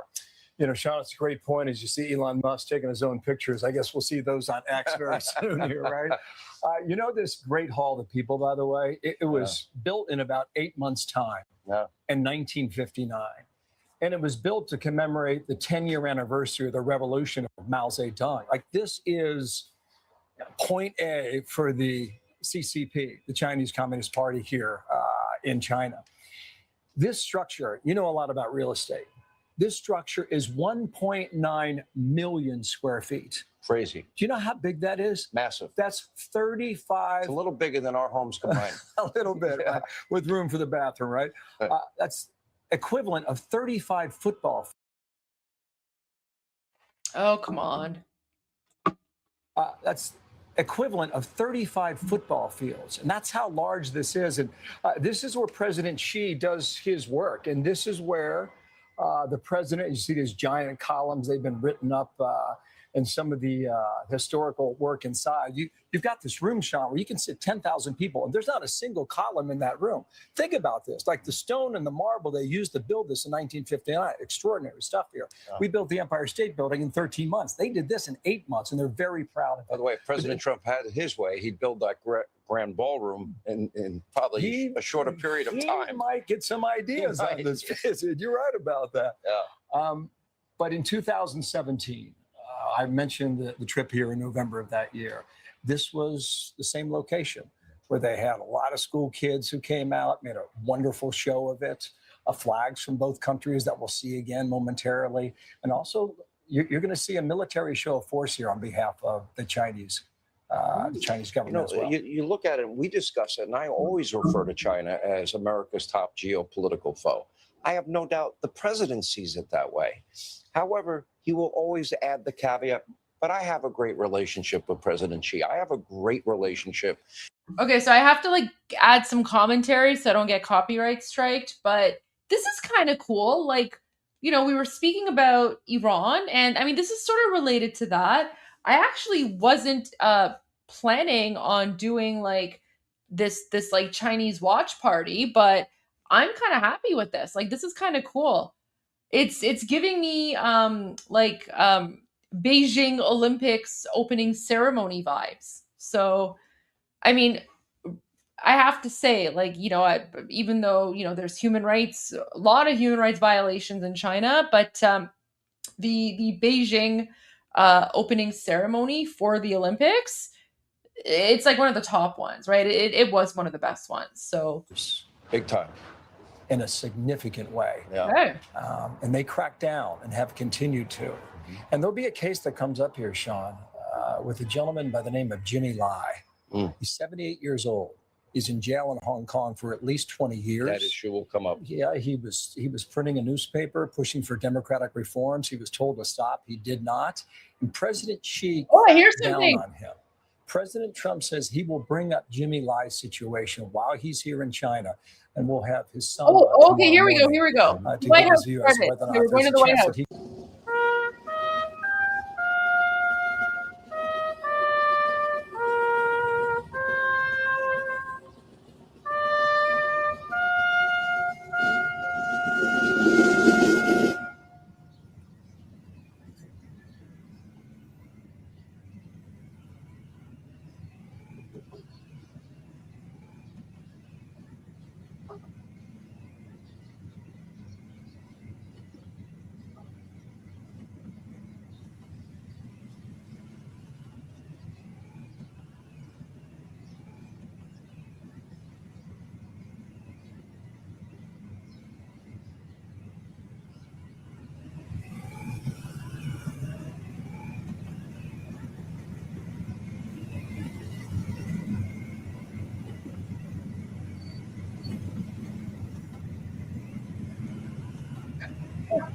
I think it's too late for me to order egg rolls. It's 10 p.m. The egg rolls won't even get here until half an hour from now, but thank you. I'll save it for next time.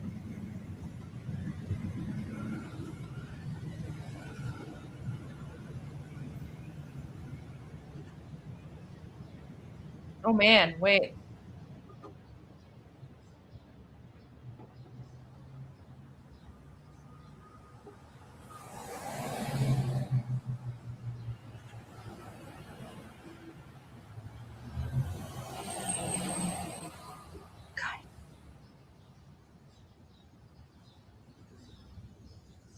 There's two different views. There's like the Fox News view, and then there's the White House view. So this is the Fox News view, and then this is the White House view. Which one do you guys prefer? Fox News or White House? Fox News, White House. Or should I just kind of go back and forth with like whichever one is more interesting? Because I have both up on my screen right now. Okay, so okay, let's go to White House now. Okay, I'll go back and forth as the view changes. Because Fox News is also buffering.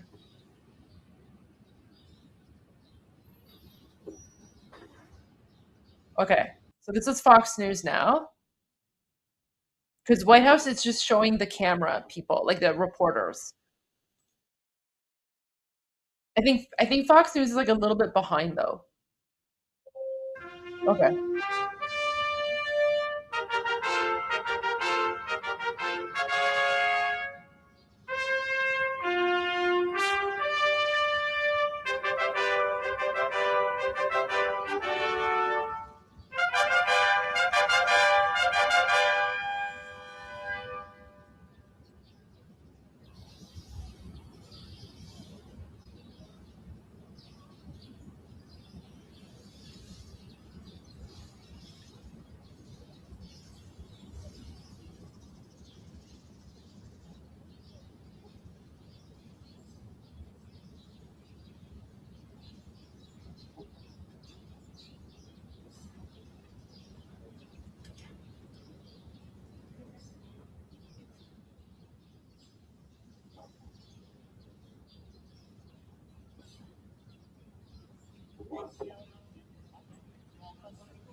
He shook Marco Rubio's hand. That was interesting.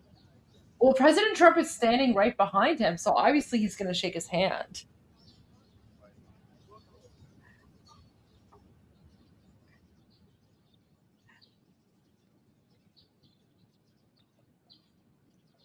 It's so funny. Here's the replay. Here's the replay of him shaking Marco Rubio's hand. So that's kind of cool. Fox News is a little bit behind, so we can kind of go back and forth. All right.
左董阁下，中国人民解放军仪仗队列队完毕，请您检阅。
God, this is so staged.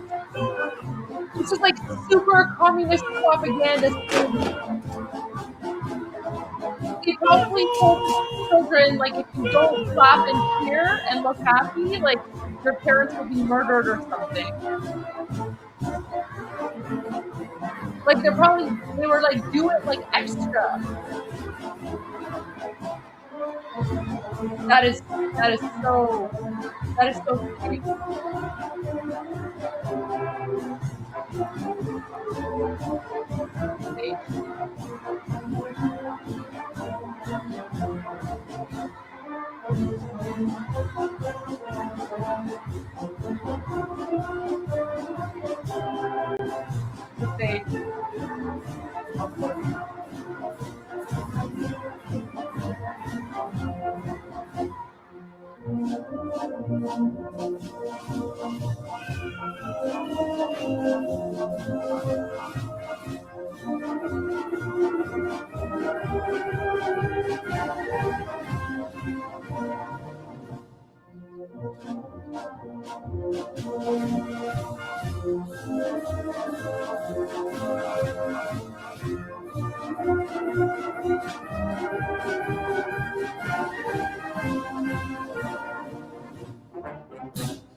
Sorry, I noticed that too. Like I noticed like Pete Hegseth. Pete is like right at the corner and he's ready to just like throw some punches at like the communists. Like I have a feeling President Trump took Pete Hegseth specifically because, you know, he's in like the heart of like communist territory, right?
I mean, to be fair, their coordination is excellent, way better than Jihadi Pilates, right? You got to give that to them. Like their coordination is spot on.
Really, you know what? I just want to say, I really hope that China is next when it comes to freedom. I know so many people, so many Chinese people who are supporting us Iranians, and we support them as well. Does he speak English? President Trump's just looking at him as if, like, I don't understand a word you're saying.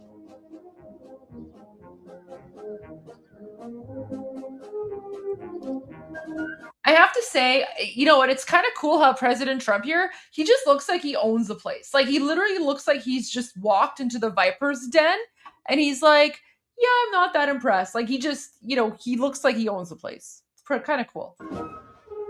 Oh, that's the interpreter, maybe.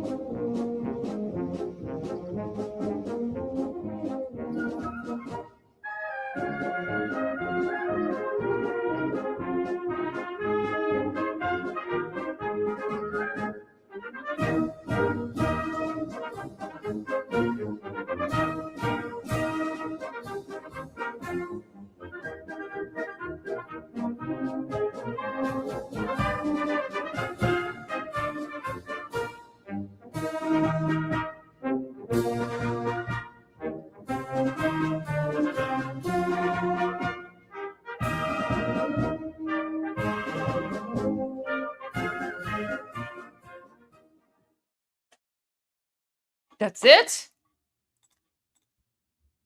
Okay, let's go to Fox. Come on, there has to be more than that.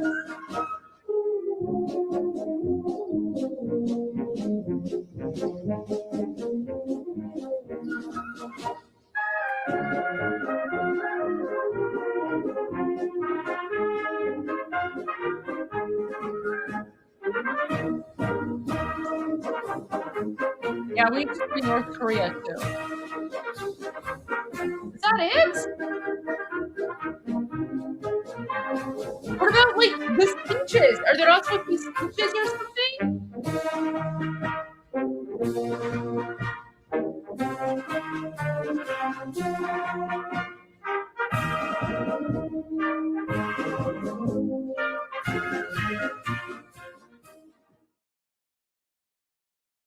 Oh, wow.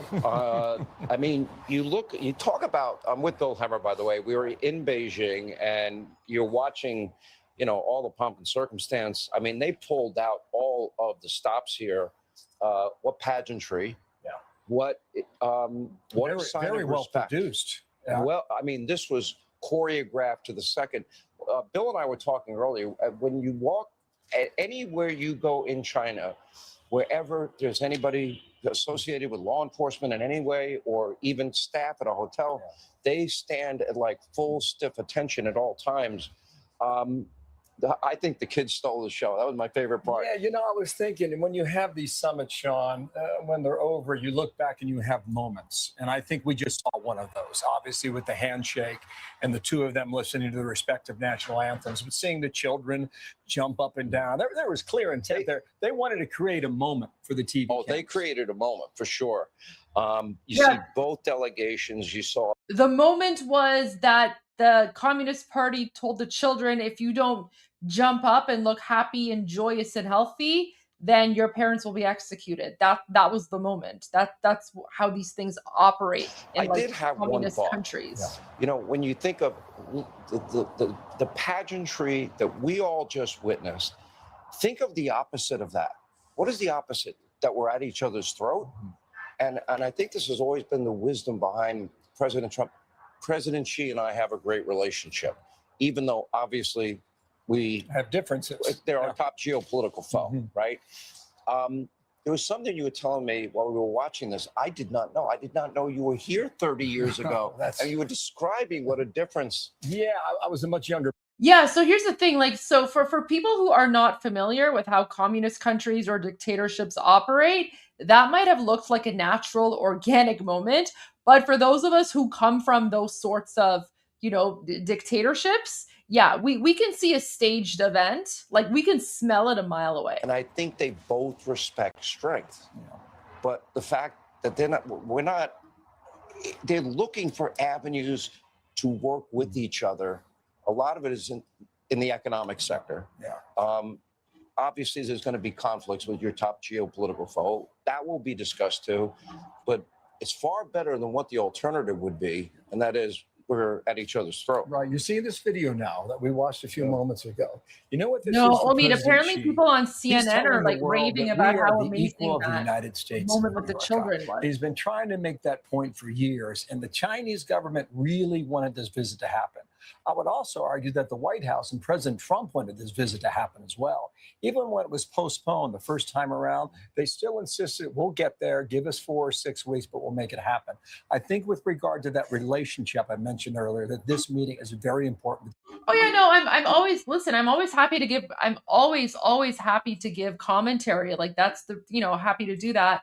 Yeah, absolutely. I have a feeling Sean Hannity probably can't say what he really wants to say because he's actually in China, right? Like the only thing you can say right now is positive things because you're literally in a, communist dictatorship country. So if they're feeling or thinking anything, they're probably going to have to wait until they're out of China before they can share their true thoughts. A few moments ago. Tiananmen Square.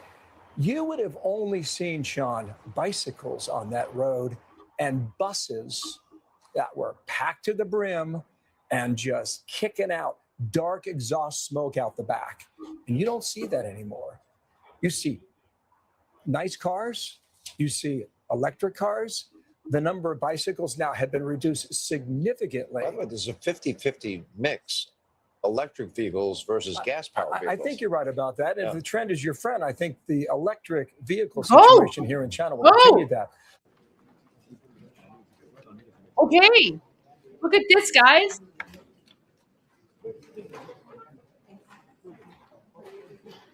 Let's go. We have another live stream.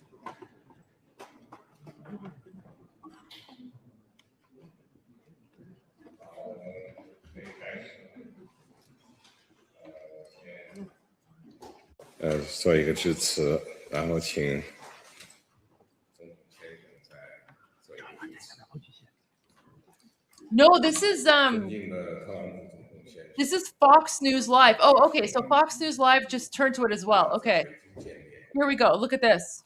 It's right around 4 or 4.5%. I keep hearing lower. They do have economic challenges, which is part of what Xi is trying to do to increase trade and help. So it's being shared on Fox News, but we'll go to this.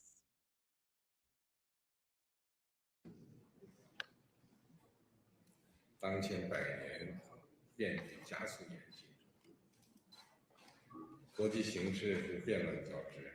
it's starting. 世界走到新的十字路口，中美两国能不能跨越所谓的修昔底德陷阱，开创大国关系的新范式？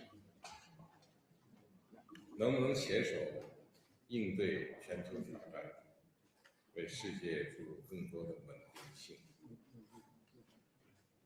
能不能照应两国人民的福祉和人类前途命运？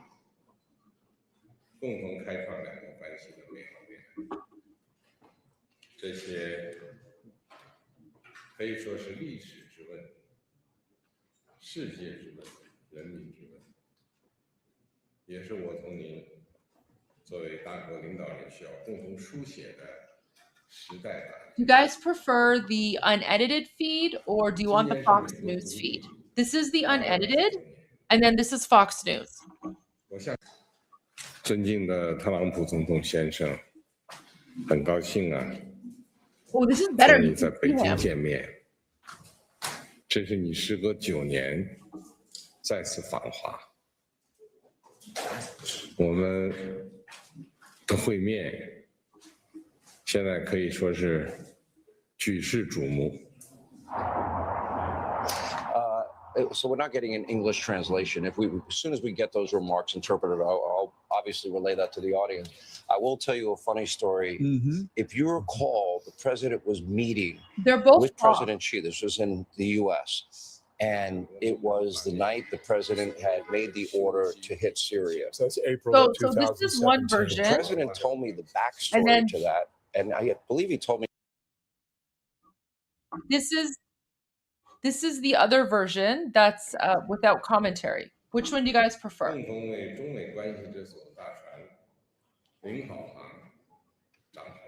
This one or the other one? They're both Fox. They're both Fox. One is like with Sean Hannity and one is without Sean Hannity. The White House feed is translating? Oh, okay, okay. I didn't realize the White House restarted. Oh, it is. Okay. Thank you, guys. Well, President Xi, I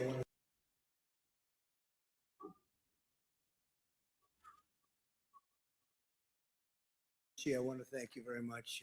First of all, okay, let me go back a few seconds because I missed it, guys. Sorry. It's fluid and turbulent. Okay. Now the world has. Okay, so we're gonna be a few minutes behind because now we found the translation. Sorry about that, guys. Okay, we have the translated version now. Thank you, the OGs, for helping me find the White House. I'd like to invite you first.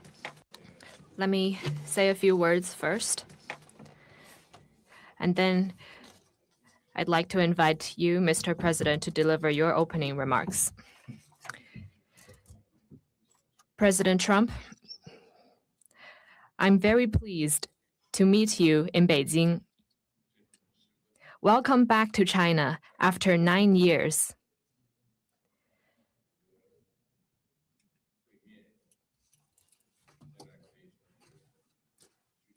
The whole world is watching our meeting. Yeah, we are. Currently, transformation not seen in a century is accelerating across the globe, and the international situation is fluid and turbulent. The world has come to a new crossroads. Can China and the United States overcome the Thucydides trap and create a new paradigm of major country relations? Can we meet global challenges together and provide more stability for the world? Can we, in the interests of the well-being of our two peoples and the future of humanity, build a brighter future together for our bilateral relations? These are the questions vital to history, to the world, and to the people. They are the questions of our times that you and I need to answer as leaders of major countries. This year is the 250th anniversary of American independence. Congratulations to you and to the American people. I always believe that our two countries have more common interests than differences. Success in one is an opportunity for the other, and a stable bilateral relationship is good for the world. China and the United States both stand to gain from cooperation and lose from confrontation. We should be partners, not rivals. We should help each other succeed and prosper together and find the right way for major countries to get along well with each other in the new era.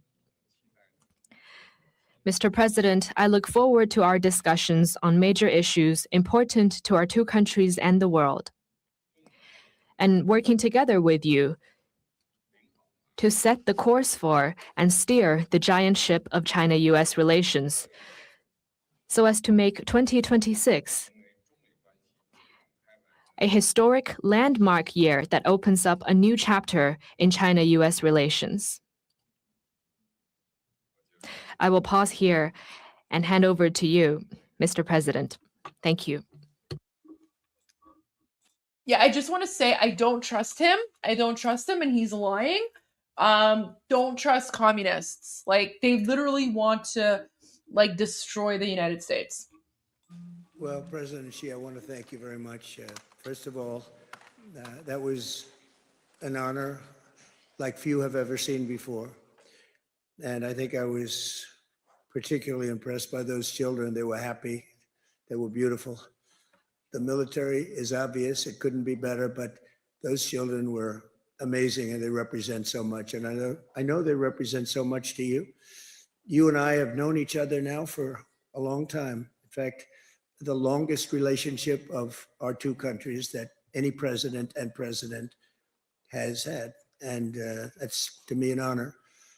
We've had a fantastic relationship. We've gotten along. When there were difficulties, we worked it out. I would call you and you would call me. And whenever we had a problem, people don't know, whenever we had a problem, we worked that out very quickly. We're going to have a fantastic future together. Such respect for China, the job you've done. You're a great leader. I say it to everybody. You're a great leader. Sometimes people don't like me saying it, but I say it anyway because it's true. I only say the truth. And I just want to say on behalf of all of the great delegation that we have the greatest businessmen, the biggest, and I guess the best in the world. We have amazing people, and they're all with me. Every single one of them, we asked the top 30 in the world, every single one of them said yes. And I didn't want the second or the third in the company. I wanted only the top. And they're here today to pay respects to you and to China. And they look forward to trade and doing business. And it's going to be totally reciprocal on our behalf. So I really look very much forward to our discussion. It's a big discussion. There are those that say this is maybe the biggest summit ever. They can never remember anything like it. I can say in the United States, people aren't talking about anything else. But it's an honor to be with you. It's an honor to be your friend. And the relationship between China and the USA is going to be better than ever before. Thank you very much. Thank you.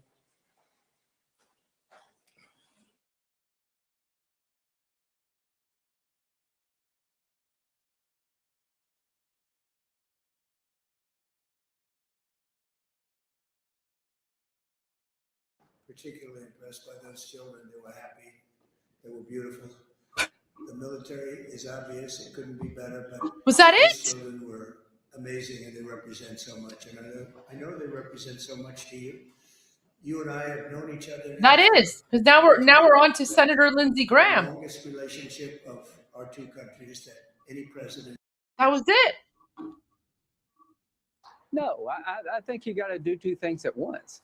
You try to build up the economic relationship, because over time that can change things. When you do business with people, you tend to look at them differently over time. But here's the problem. You name the allies of China, they're all dirtbags. They're aligned with the worst people in the world. They're buying oil cheaply from Iran, keeping their war machine going.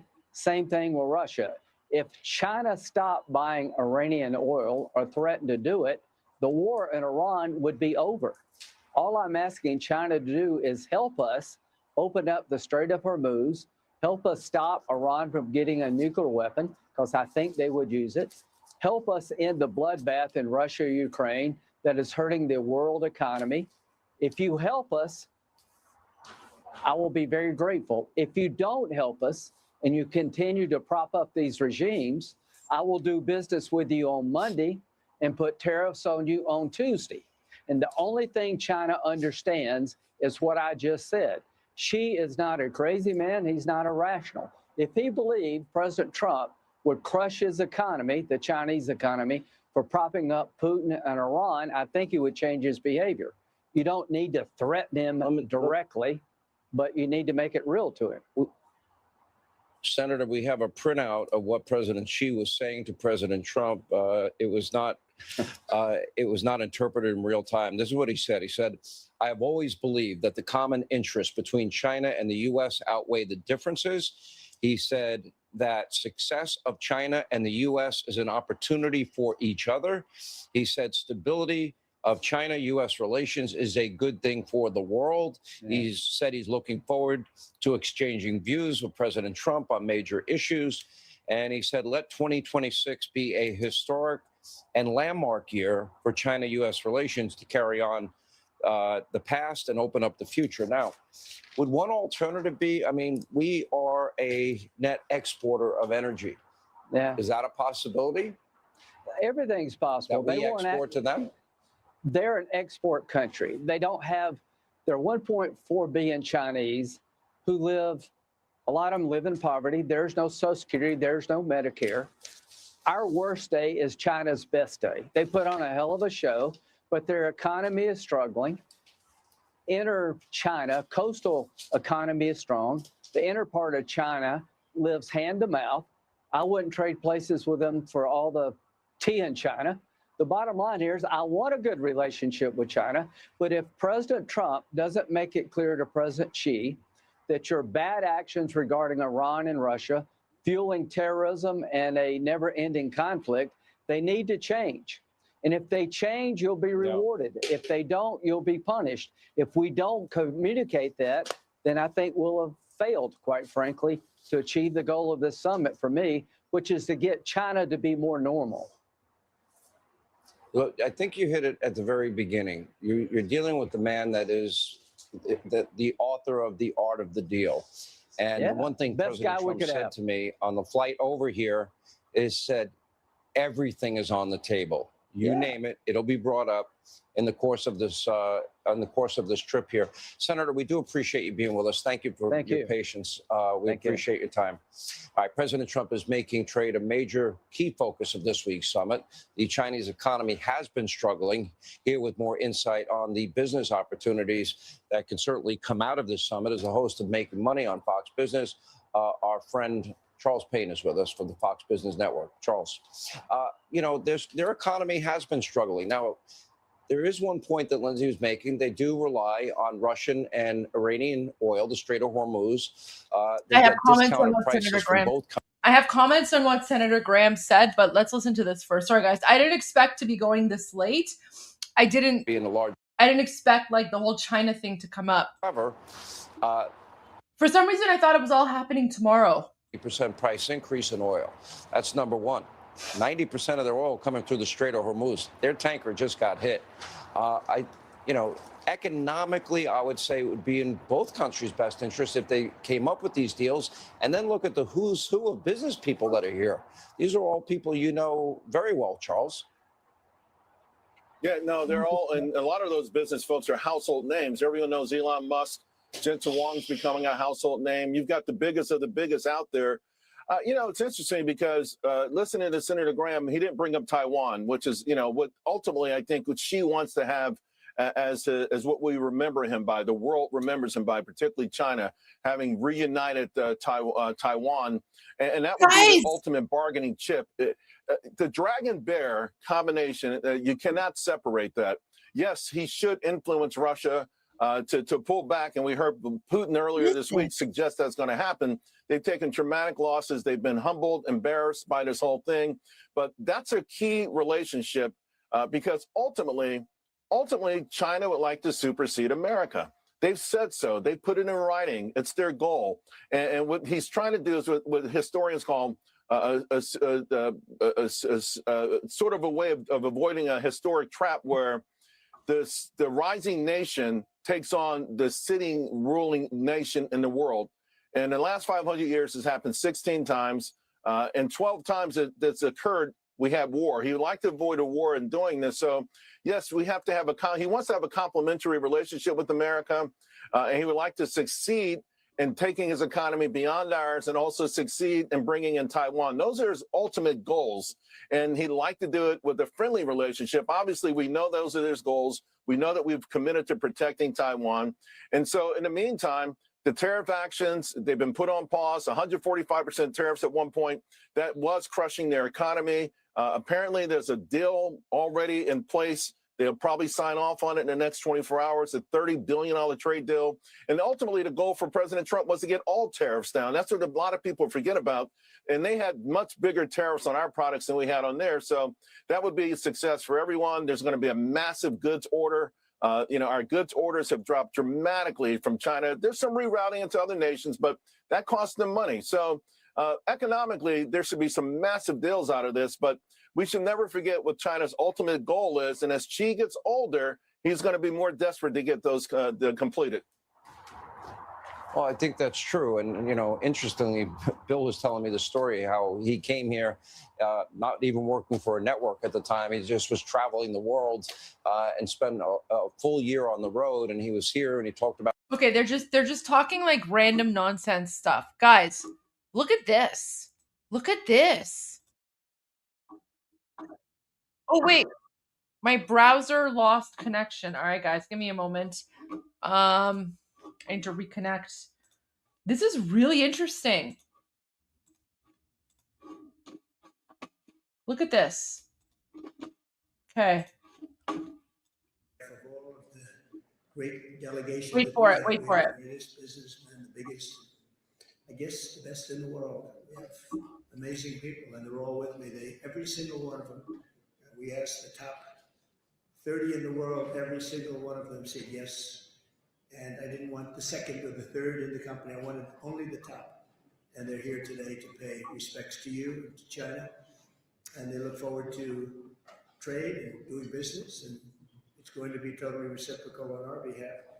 So I really look very much forward to our discussion. It's a big discussion. There are those that say this is maybe the biggest summit ever. They can never remember anything like it. Look what happened. Wait for it. People aren't talking about anything else. But it's an honor to be with you. It's an honor to be your friend. And the relationship between China and the USA is going to be better than ever before. Thank you very much. Thank you. Thank you, Press. Thank you, Press.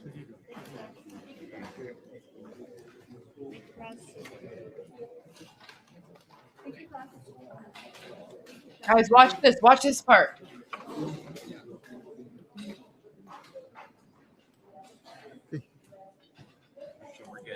Thank you. Thank you. Thank you. Okay, so here's the thing.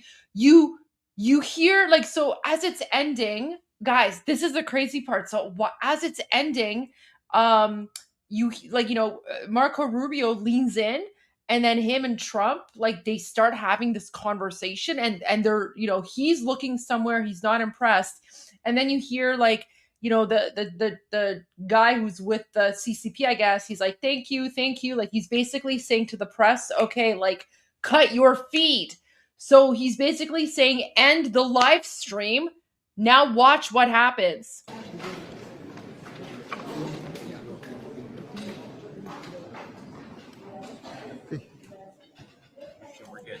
Thank you. Thank you. Thank you. He doesn't end the live feed. He just has he's holding his camera. So guys, watch this. This is wild.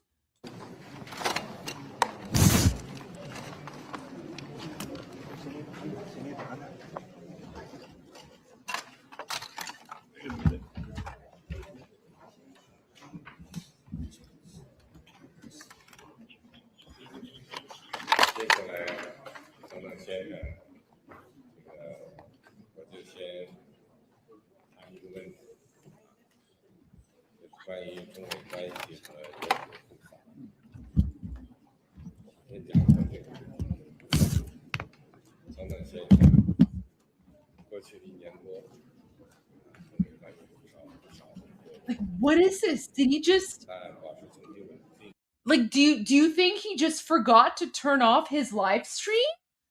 Do you think he just forgot to turn off his live stream, or is this done on purpose? It's the Fox News camera.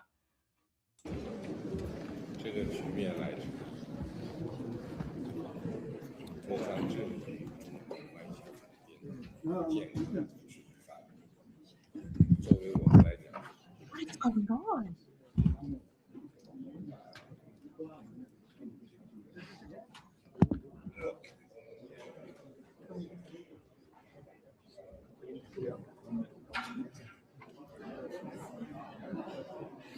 Hey, he's just filming.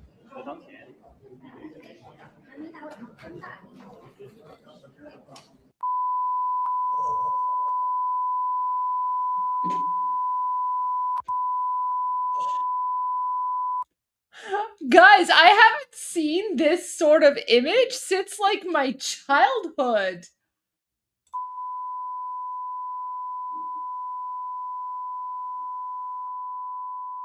Oh no, guys, wait. It gets weirder. It gets weirder.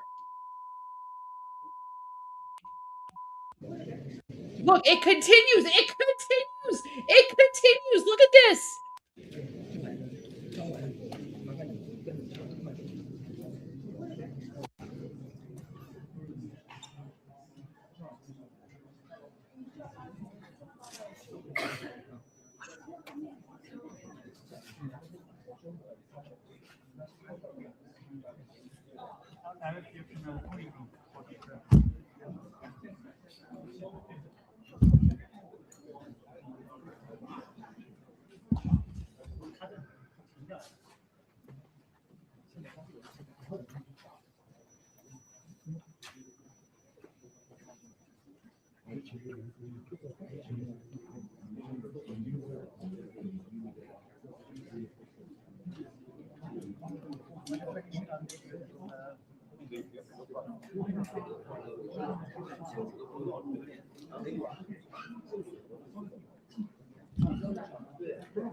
I think that's it.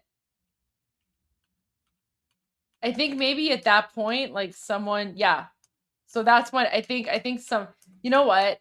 There's no conspiracy theory here. I'm pretty sure he probably just forgot to close the lens and turn off the live stream. But there you go. I just thought that was kind of interesting. So no conspiracy theories. Just I think it was just oh, was that the CCP handler? Guys, we need to find out who this Fox News video camera guy was and make sure he's okay. Is that what it sounded like? That he said end it?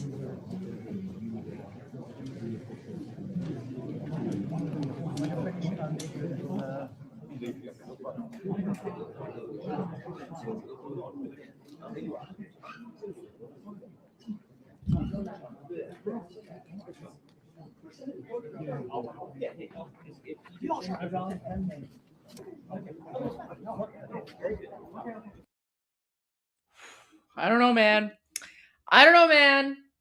I mean, are we going to turn into like, I don't know, conspiracy theory live? But no, we're not going to get into like conspiracy theories.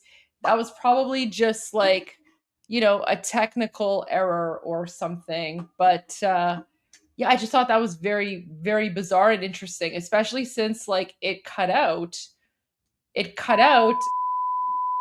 then it goes back to the live feed. So make of that what you will. Oh, wait, this is interesting. President, I like this guy. China's lost their foothold in the Panama Canal, Venezuelan oil. They may, if there's a regime change in the next 2 years, they're going to lose influence in Iran. Their weapons didn't really perform very well to protect Iran, in contrast to our naval and air spectacular forces. And that represents an asymmetry that we've kind of put up with, because if you look at it, we're the largest producer of oil and gas in history. They import 65%. We're the largest producer of agricultural products and value. They're importing 30% of their food. 8 out of the 10 top market capitalization companies in the world are American. Only 1 is Chinese. I could go on, but because of that asymmetry, we felt we can give them latitude. They can have 300,000 students here. They can buy farmland here. They can buy farmland next to village. And we kind of say, well, we'll let them do it. But at some point, anytime Donald Trump wants to exercise that leverage, and we want to get along with them, but they've got enormous problems. Their fertility rate is 1.0 and ours is 1.7. And it takes 4 Chinese citizens to produce 60% of the GDP that 1 American produces. So Donald Trump's got all the cards. It's just a question of how hard he wants to press concessions to redress this asymmetrical relationship because they're not as strong as everybody says they are, and therefore they take advantages of us to catch up. And I don't know how long we're going to put up with that, but all the cards are in Trump's hand. I want to get your thoughts on this in particular, because they get their energy, a big part of it, from Russia and from through the Strait of Hormuz and Iran. You ever foresee a scenario where energy could come from America to China? Yeah, I mean, energy is fungible. So if they've been, one of their keys to their economy, they've been buying enormous amounts of oil from Venezuela and Iran at cut rate prices in Russia. And that's ending. And if we can increase the production, but I don't know how much we can keep increasing it, because it seems like the entire world wants our oil and gas. Maybe gas we can. I'm not sure that we can supply their need by oil. I think they import something like 10 million barrels a day. It's phenomenal. And they're really in dire straits. And I think everybody needs to realize that they're not the powerhouse that everybody anticipated they'd be at this point. And we've had a kind of a renaissance in technology and AI and robotics, crypto, and our defense. Everything is ascendant for the United States. And we don't hear that at home very often, but empirically it's true. And I think the world realizes that. All right, well said. Victor Davis Hanson, thank you for staying up and joining us. All right, Secretary of State Marco Rubio told me on Air Force One that the topic of Iran will in fact come up during this meeting with President Xi. Joining us now, former assistant to President Trump, retired Lieutenant General Keith Kellogg. That will be a major sticking point. I think that Lindsey Graham rightly said they could play a very huge role in bringing an end to this conflict just by telling the Iranians to knock it off, or they're not going to buy their oil. Would that happen? Yeah, Sean, thanks for having me. Look, this was what you said earlier in the program was, wow, this is a show of power. They were trying to impress the most powerful man of the most powerful nation in the world. When you look at the people he's brought with Elon Musk and president of NVIDIA and all those people, it just demonstrates our power. And they're an export economy, and they're going to really focus in on the economy. But Iran's important to them because it provides their economic engine. You know, most of their power comes from coal, but the oil that they get comes out of Iran. And we control that. We control the straits right now. We can control Karg Island if we want to, or any of the islands in the Strait of Hormuz. And they've got to worry about that. They can actually say, let's become friends and break this relationship, which we had in the first Trump term, when you had the relationship different with Russia and North Korea and Iran and also with China. You can break that apart and actually become friends and work together in this, because they need us right now, because their economy is suffering because of lack of oil. It's all up to us to help them out. And I think you're going to see that over the next few days with the summit. You know, President Trump is leading a very powerful delegation from a powerful country. He's kind of he's the right guy at the right time in the right place compared to previous guests that have gone to China. And I think that there's a genuine relationship, a friendship between he and President Xi and President Trump. And I think that's great. And I put all the cards with President Trump. I think he'll play him well. He'll use Chinese influence, hopefully not only in Iran, but also with Russia. If he can break Russia away from depending on China, and they are the junior partner, they being Russia, he can probably end that war as well in Ukraine. And you get 2 for 1 out of the deal, Iran and Ukraine. Yeah, I think those are great goals. Anyway, we appreciate you, General Kellogg. Thank you for being with us. Joining us now, my friend and colleague, former Congressman, Fox News contributor Jason Chaffetz is with us. Jason, let's get your overall thoughts.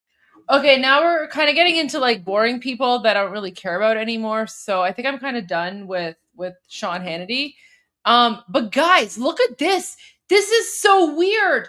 This is so weird. Okay, so remember how earlier today I broke the news that Prime Minister Benjamin Netanyahu confirmed that during the the Islamic regime / versus Israel U.S. conflict, Prime Minister Benjamin Netanyahu secretly visited the UAE where he met with UAE President Sheikh Mohammed bin Zayed. So this news was broken earlier today.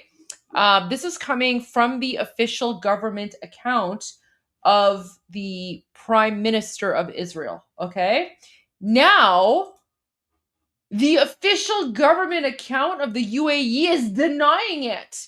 So they're saying the UAE denies what is being circulated regarding a visit by the Israeli Prime Minister or the reception of an Israeli military delegation. What? What is that? That is wild. Like, guys, in this situation, if I had to choose who to trust, I'm 100% trusting Israel, right? Like, I'm 100% trusting Israel. I'm 100% trusting Benjamin Netanyahu on this one. But the UAE is denying it because they're afraid of the other Arab countries, targeting them or isolating them, right? So, yeah. This is messed up. This is messed up. So, I have a feeling that this is why Israel is 100% committed to freeing Iran from the Islamic regime, because prior to 1979, Iran was Israel's biggest ally and pretty much only ally in the Middle East, right? Because Iran would never do something like this to Israel, right? But look at this. This is messed up. This is so messed up. Like, I 100% believe Israel, but the fact that the UAE is denying it, like, right? This just goes to show who you can trust and who you can't. And yeah, this is why I criticize certain countries. Certain countries, there are government policies, they pretend to be pro-peace or, whatever. But when push comes to shove, like, this is so awkward. This is so awkward. Wow, look at that. And you know what makes this even more awkward is that, if I recall, I have to go look into this, but if I recall, Israel gave the UAE its Iron Dome technology so that the UAE could defend itself from the missiles coming from the Islamic regime, right? So imagine the betrayal, right? Like, Israel gave them Iron Dome technology, and now the UAE is like, nope, we never met. Nope, I have no idea what you're talking about. All lies. There you go. So that's pretty messed up.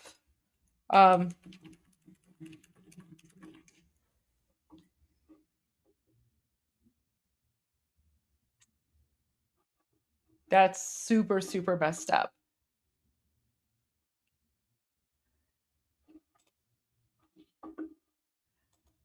Okay.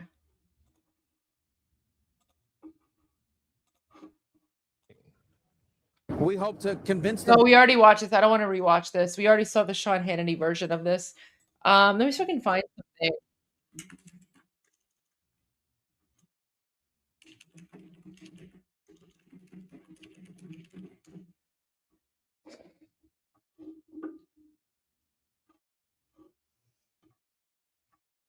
Let me see if I can find the footage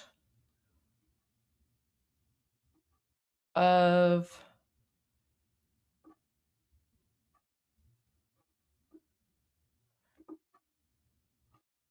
where was it? When did Nixon? I want to find this. Give me a moment.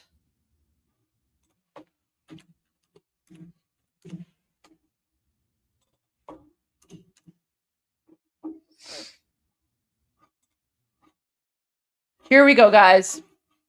Since my focus is more on Iran and things like that, although that was pretty relevant. But look at this, guys. this is a little bit of footage. Well, let me go back so I can open this up in a new tab.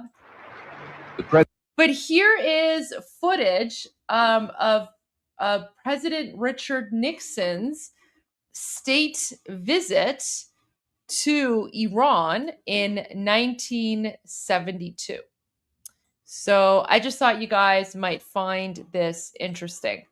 So it's not a short, it's a pretty short video clip. It's not very long, but I just thought this was kind of cool. I'll see if I can find, I'm seeing some other footage as well. So let's watch this one, and then I'll see what else I can share with you guys about President Nixon's visit to Iran in 1972. President flies to Iran. Here we go. The president flies to Iran for a state visit with Shah Reza Pahlavi. Together, they enter the capital city of Tehran.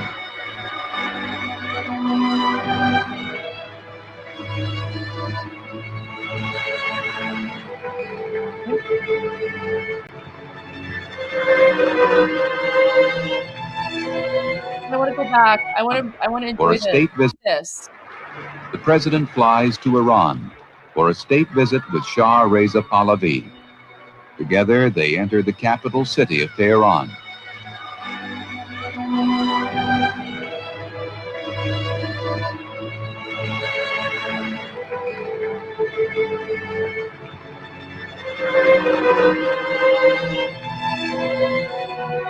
Mr. Nixon first visited Iran 19 years ago. Now he returns as leader of the American people.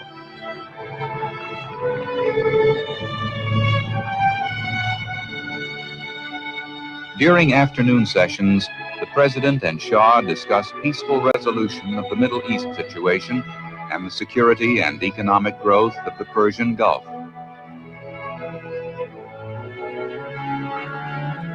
That evening, the Shah and Empress Farah preside at a state dinner held in the Americans' honor.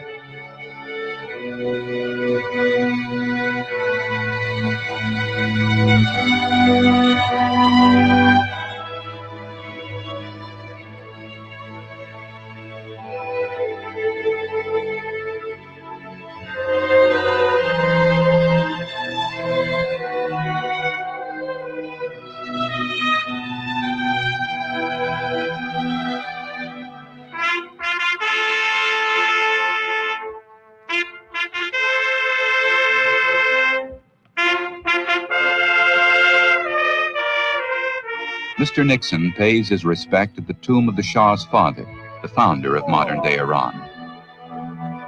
Founder of modern-day Iran. There's Shah the Great.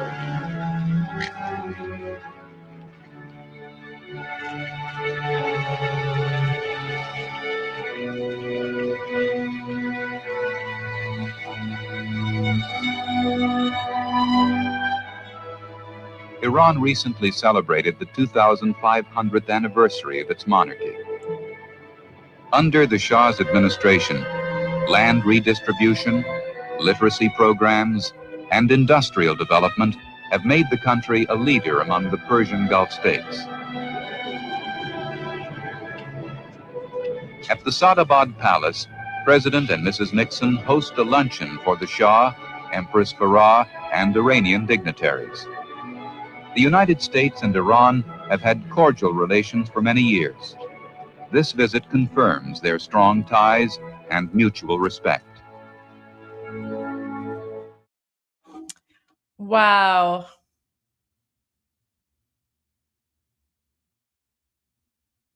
Oh my gosh, guys, there's so many videos here. We can't watch them all tonight because it's getting late, but let me just do something really quick. I'm gonna save all of these suggested documentaries that just showed up, and then we can watch them later. So let me just save these ones. I think we might have already watched them, but I always love rewatching them. So okay, so I just saved those 3 Years ago. documentaries, and let me just pause this somewhere where I like it. With Shah Look at this. These are, happier days. Happier days when the Durkas were not in control of Iran, right? All right, I'm going to go to the few remaining super chats, and then I will call it a night. This has gone on a little bit longer than I expected. However, I had a lot of fun. We spoke about China and communism, and there was a little bit of breaking news. There was also some Iran mixed in there. So I had a good time. This was fun.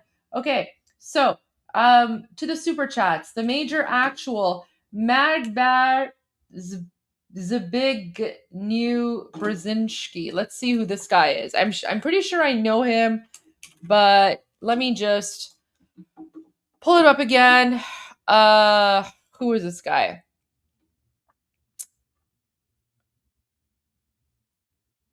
Oh, Jimmy Carter's national security advisor. Yeah.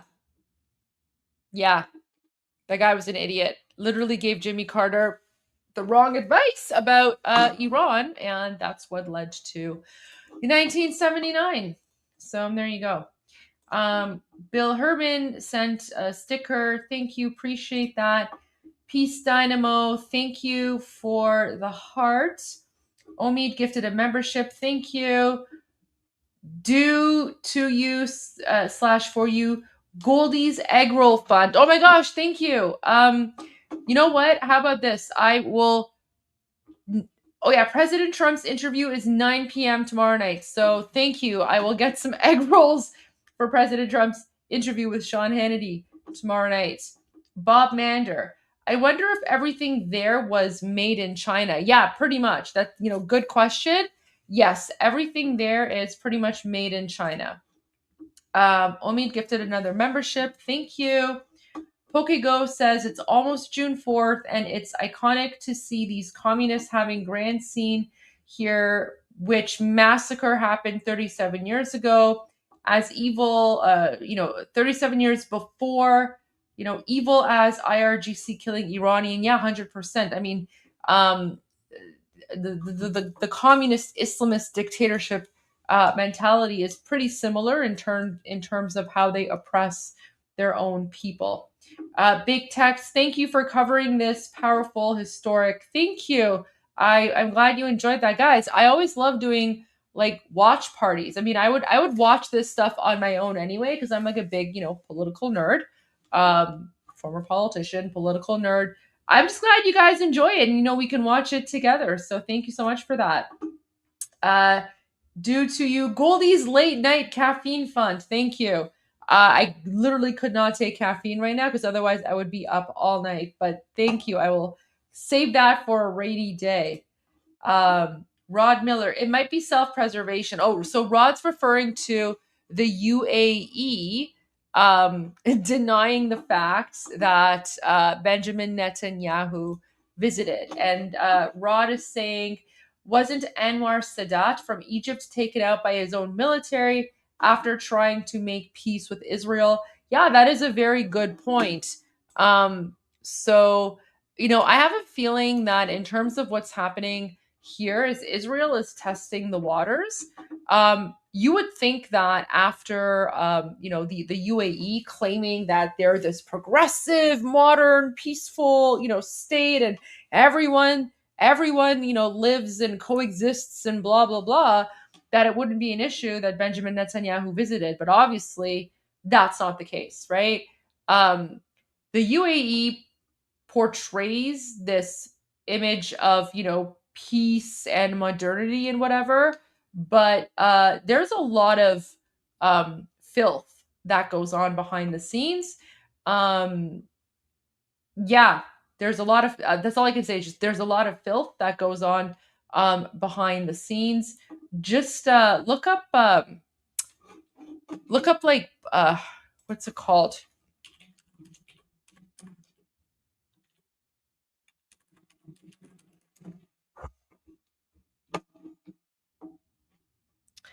Yeah.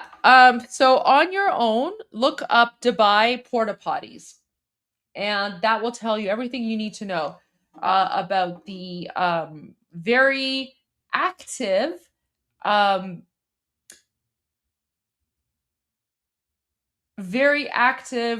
not family rated, not Islamic activities that happen behind the scenes. Yeah. And basically what they do is they hire, Instagram models, usually from poorer countries, like poorer, like Eastern European countries. They hire Instagram models to go to parties. Yeah. Anyways, I'm going to leave it at that, but there you go. Dubai is not everything that they say it is. Also, there's a huge sex trafficking ring and human slavery as well. So slavery is also big there. Melissa Joy says, Payande Iran. Thank you. I appreciate that. Payande Iran. God bless America. I'm Israel Chai. All right, guys. I hope that you enjoyed tonight's live stream. A little bit unexpected with the China stuff, but I enjoyed that. That was quite entertaining. That was quite fun. So anyways, make sure that you are subscribed. We will see you guys tomorrow at 1 p.m. Eastern Time for tomorrow's edition of Iran Revolution Live with all of the updates with me and Armin. All right, guys. Take care. See you guys tomorrow. And as always, Payande Iran and Javid Shah. غرق انقلاب است.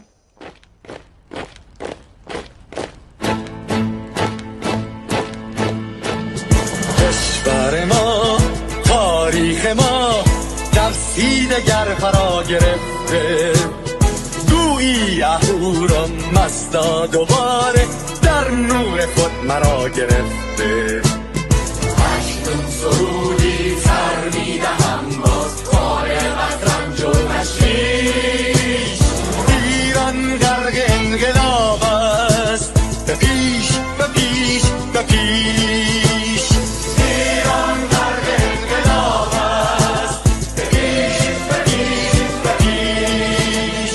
هن ای پدر، هن ای پسر، برخیز و با ما شو همگام. تا درد آن تجربه تلخ ما را نکشیده در پا. بگذار هر دم بغرند، گرگ‌ها دم لباس میش. ایران غرق انقلاب است، به پیش به پیش به پیش. ایران غرق انقلاب است، به پیش به پیش به پیش. ای کارگر، ای برزگر، راحت کنون ادامه دارد در این زمان که پرتو یزدان از هر سو بر تو میبارد. پس پیش به سوی آزادی از بحر خزر تا کیش. ایران غرق انقلاب است، به پیش به پیش به پیش. ایران غرق انقلاب است، به پیش به پیش به پیش. خلقا به پا بهر دفاع از استقلال و آزادی، تا بشکنیم پشت ارتجاع تیریزی ویران آبادی. تا زنده سازیم سنت‌های ملی از هر آیین و کیش. ایران غرق انقلاب است، به پیش به پیش به پیش. ایران غرق انقلاب است، به پیش به پیش به پیش.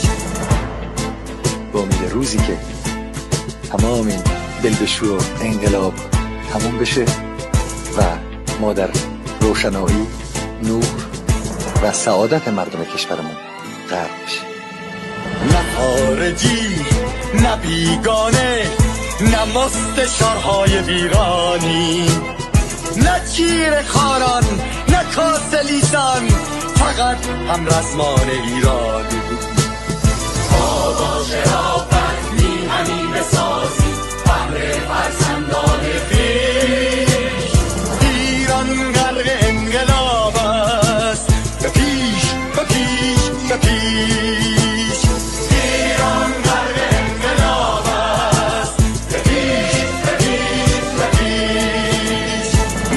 الان بیایی داخل صف ما اکنون که آغاز رویاست دشمنان بدانید ما زنده هستیم بعد از ما هم ایران پابرجاست آن روح شیطان ما را فریب داد با صد شعار مردمیش ایران غرق انقلاب است به پیش به پیش به پیش ایران غرق انقلاب است به پیش به پیش به پیش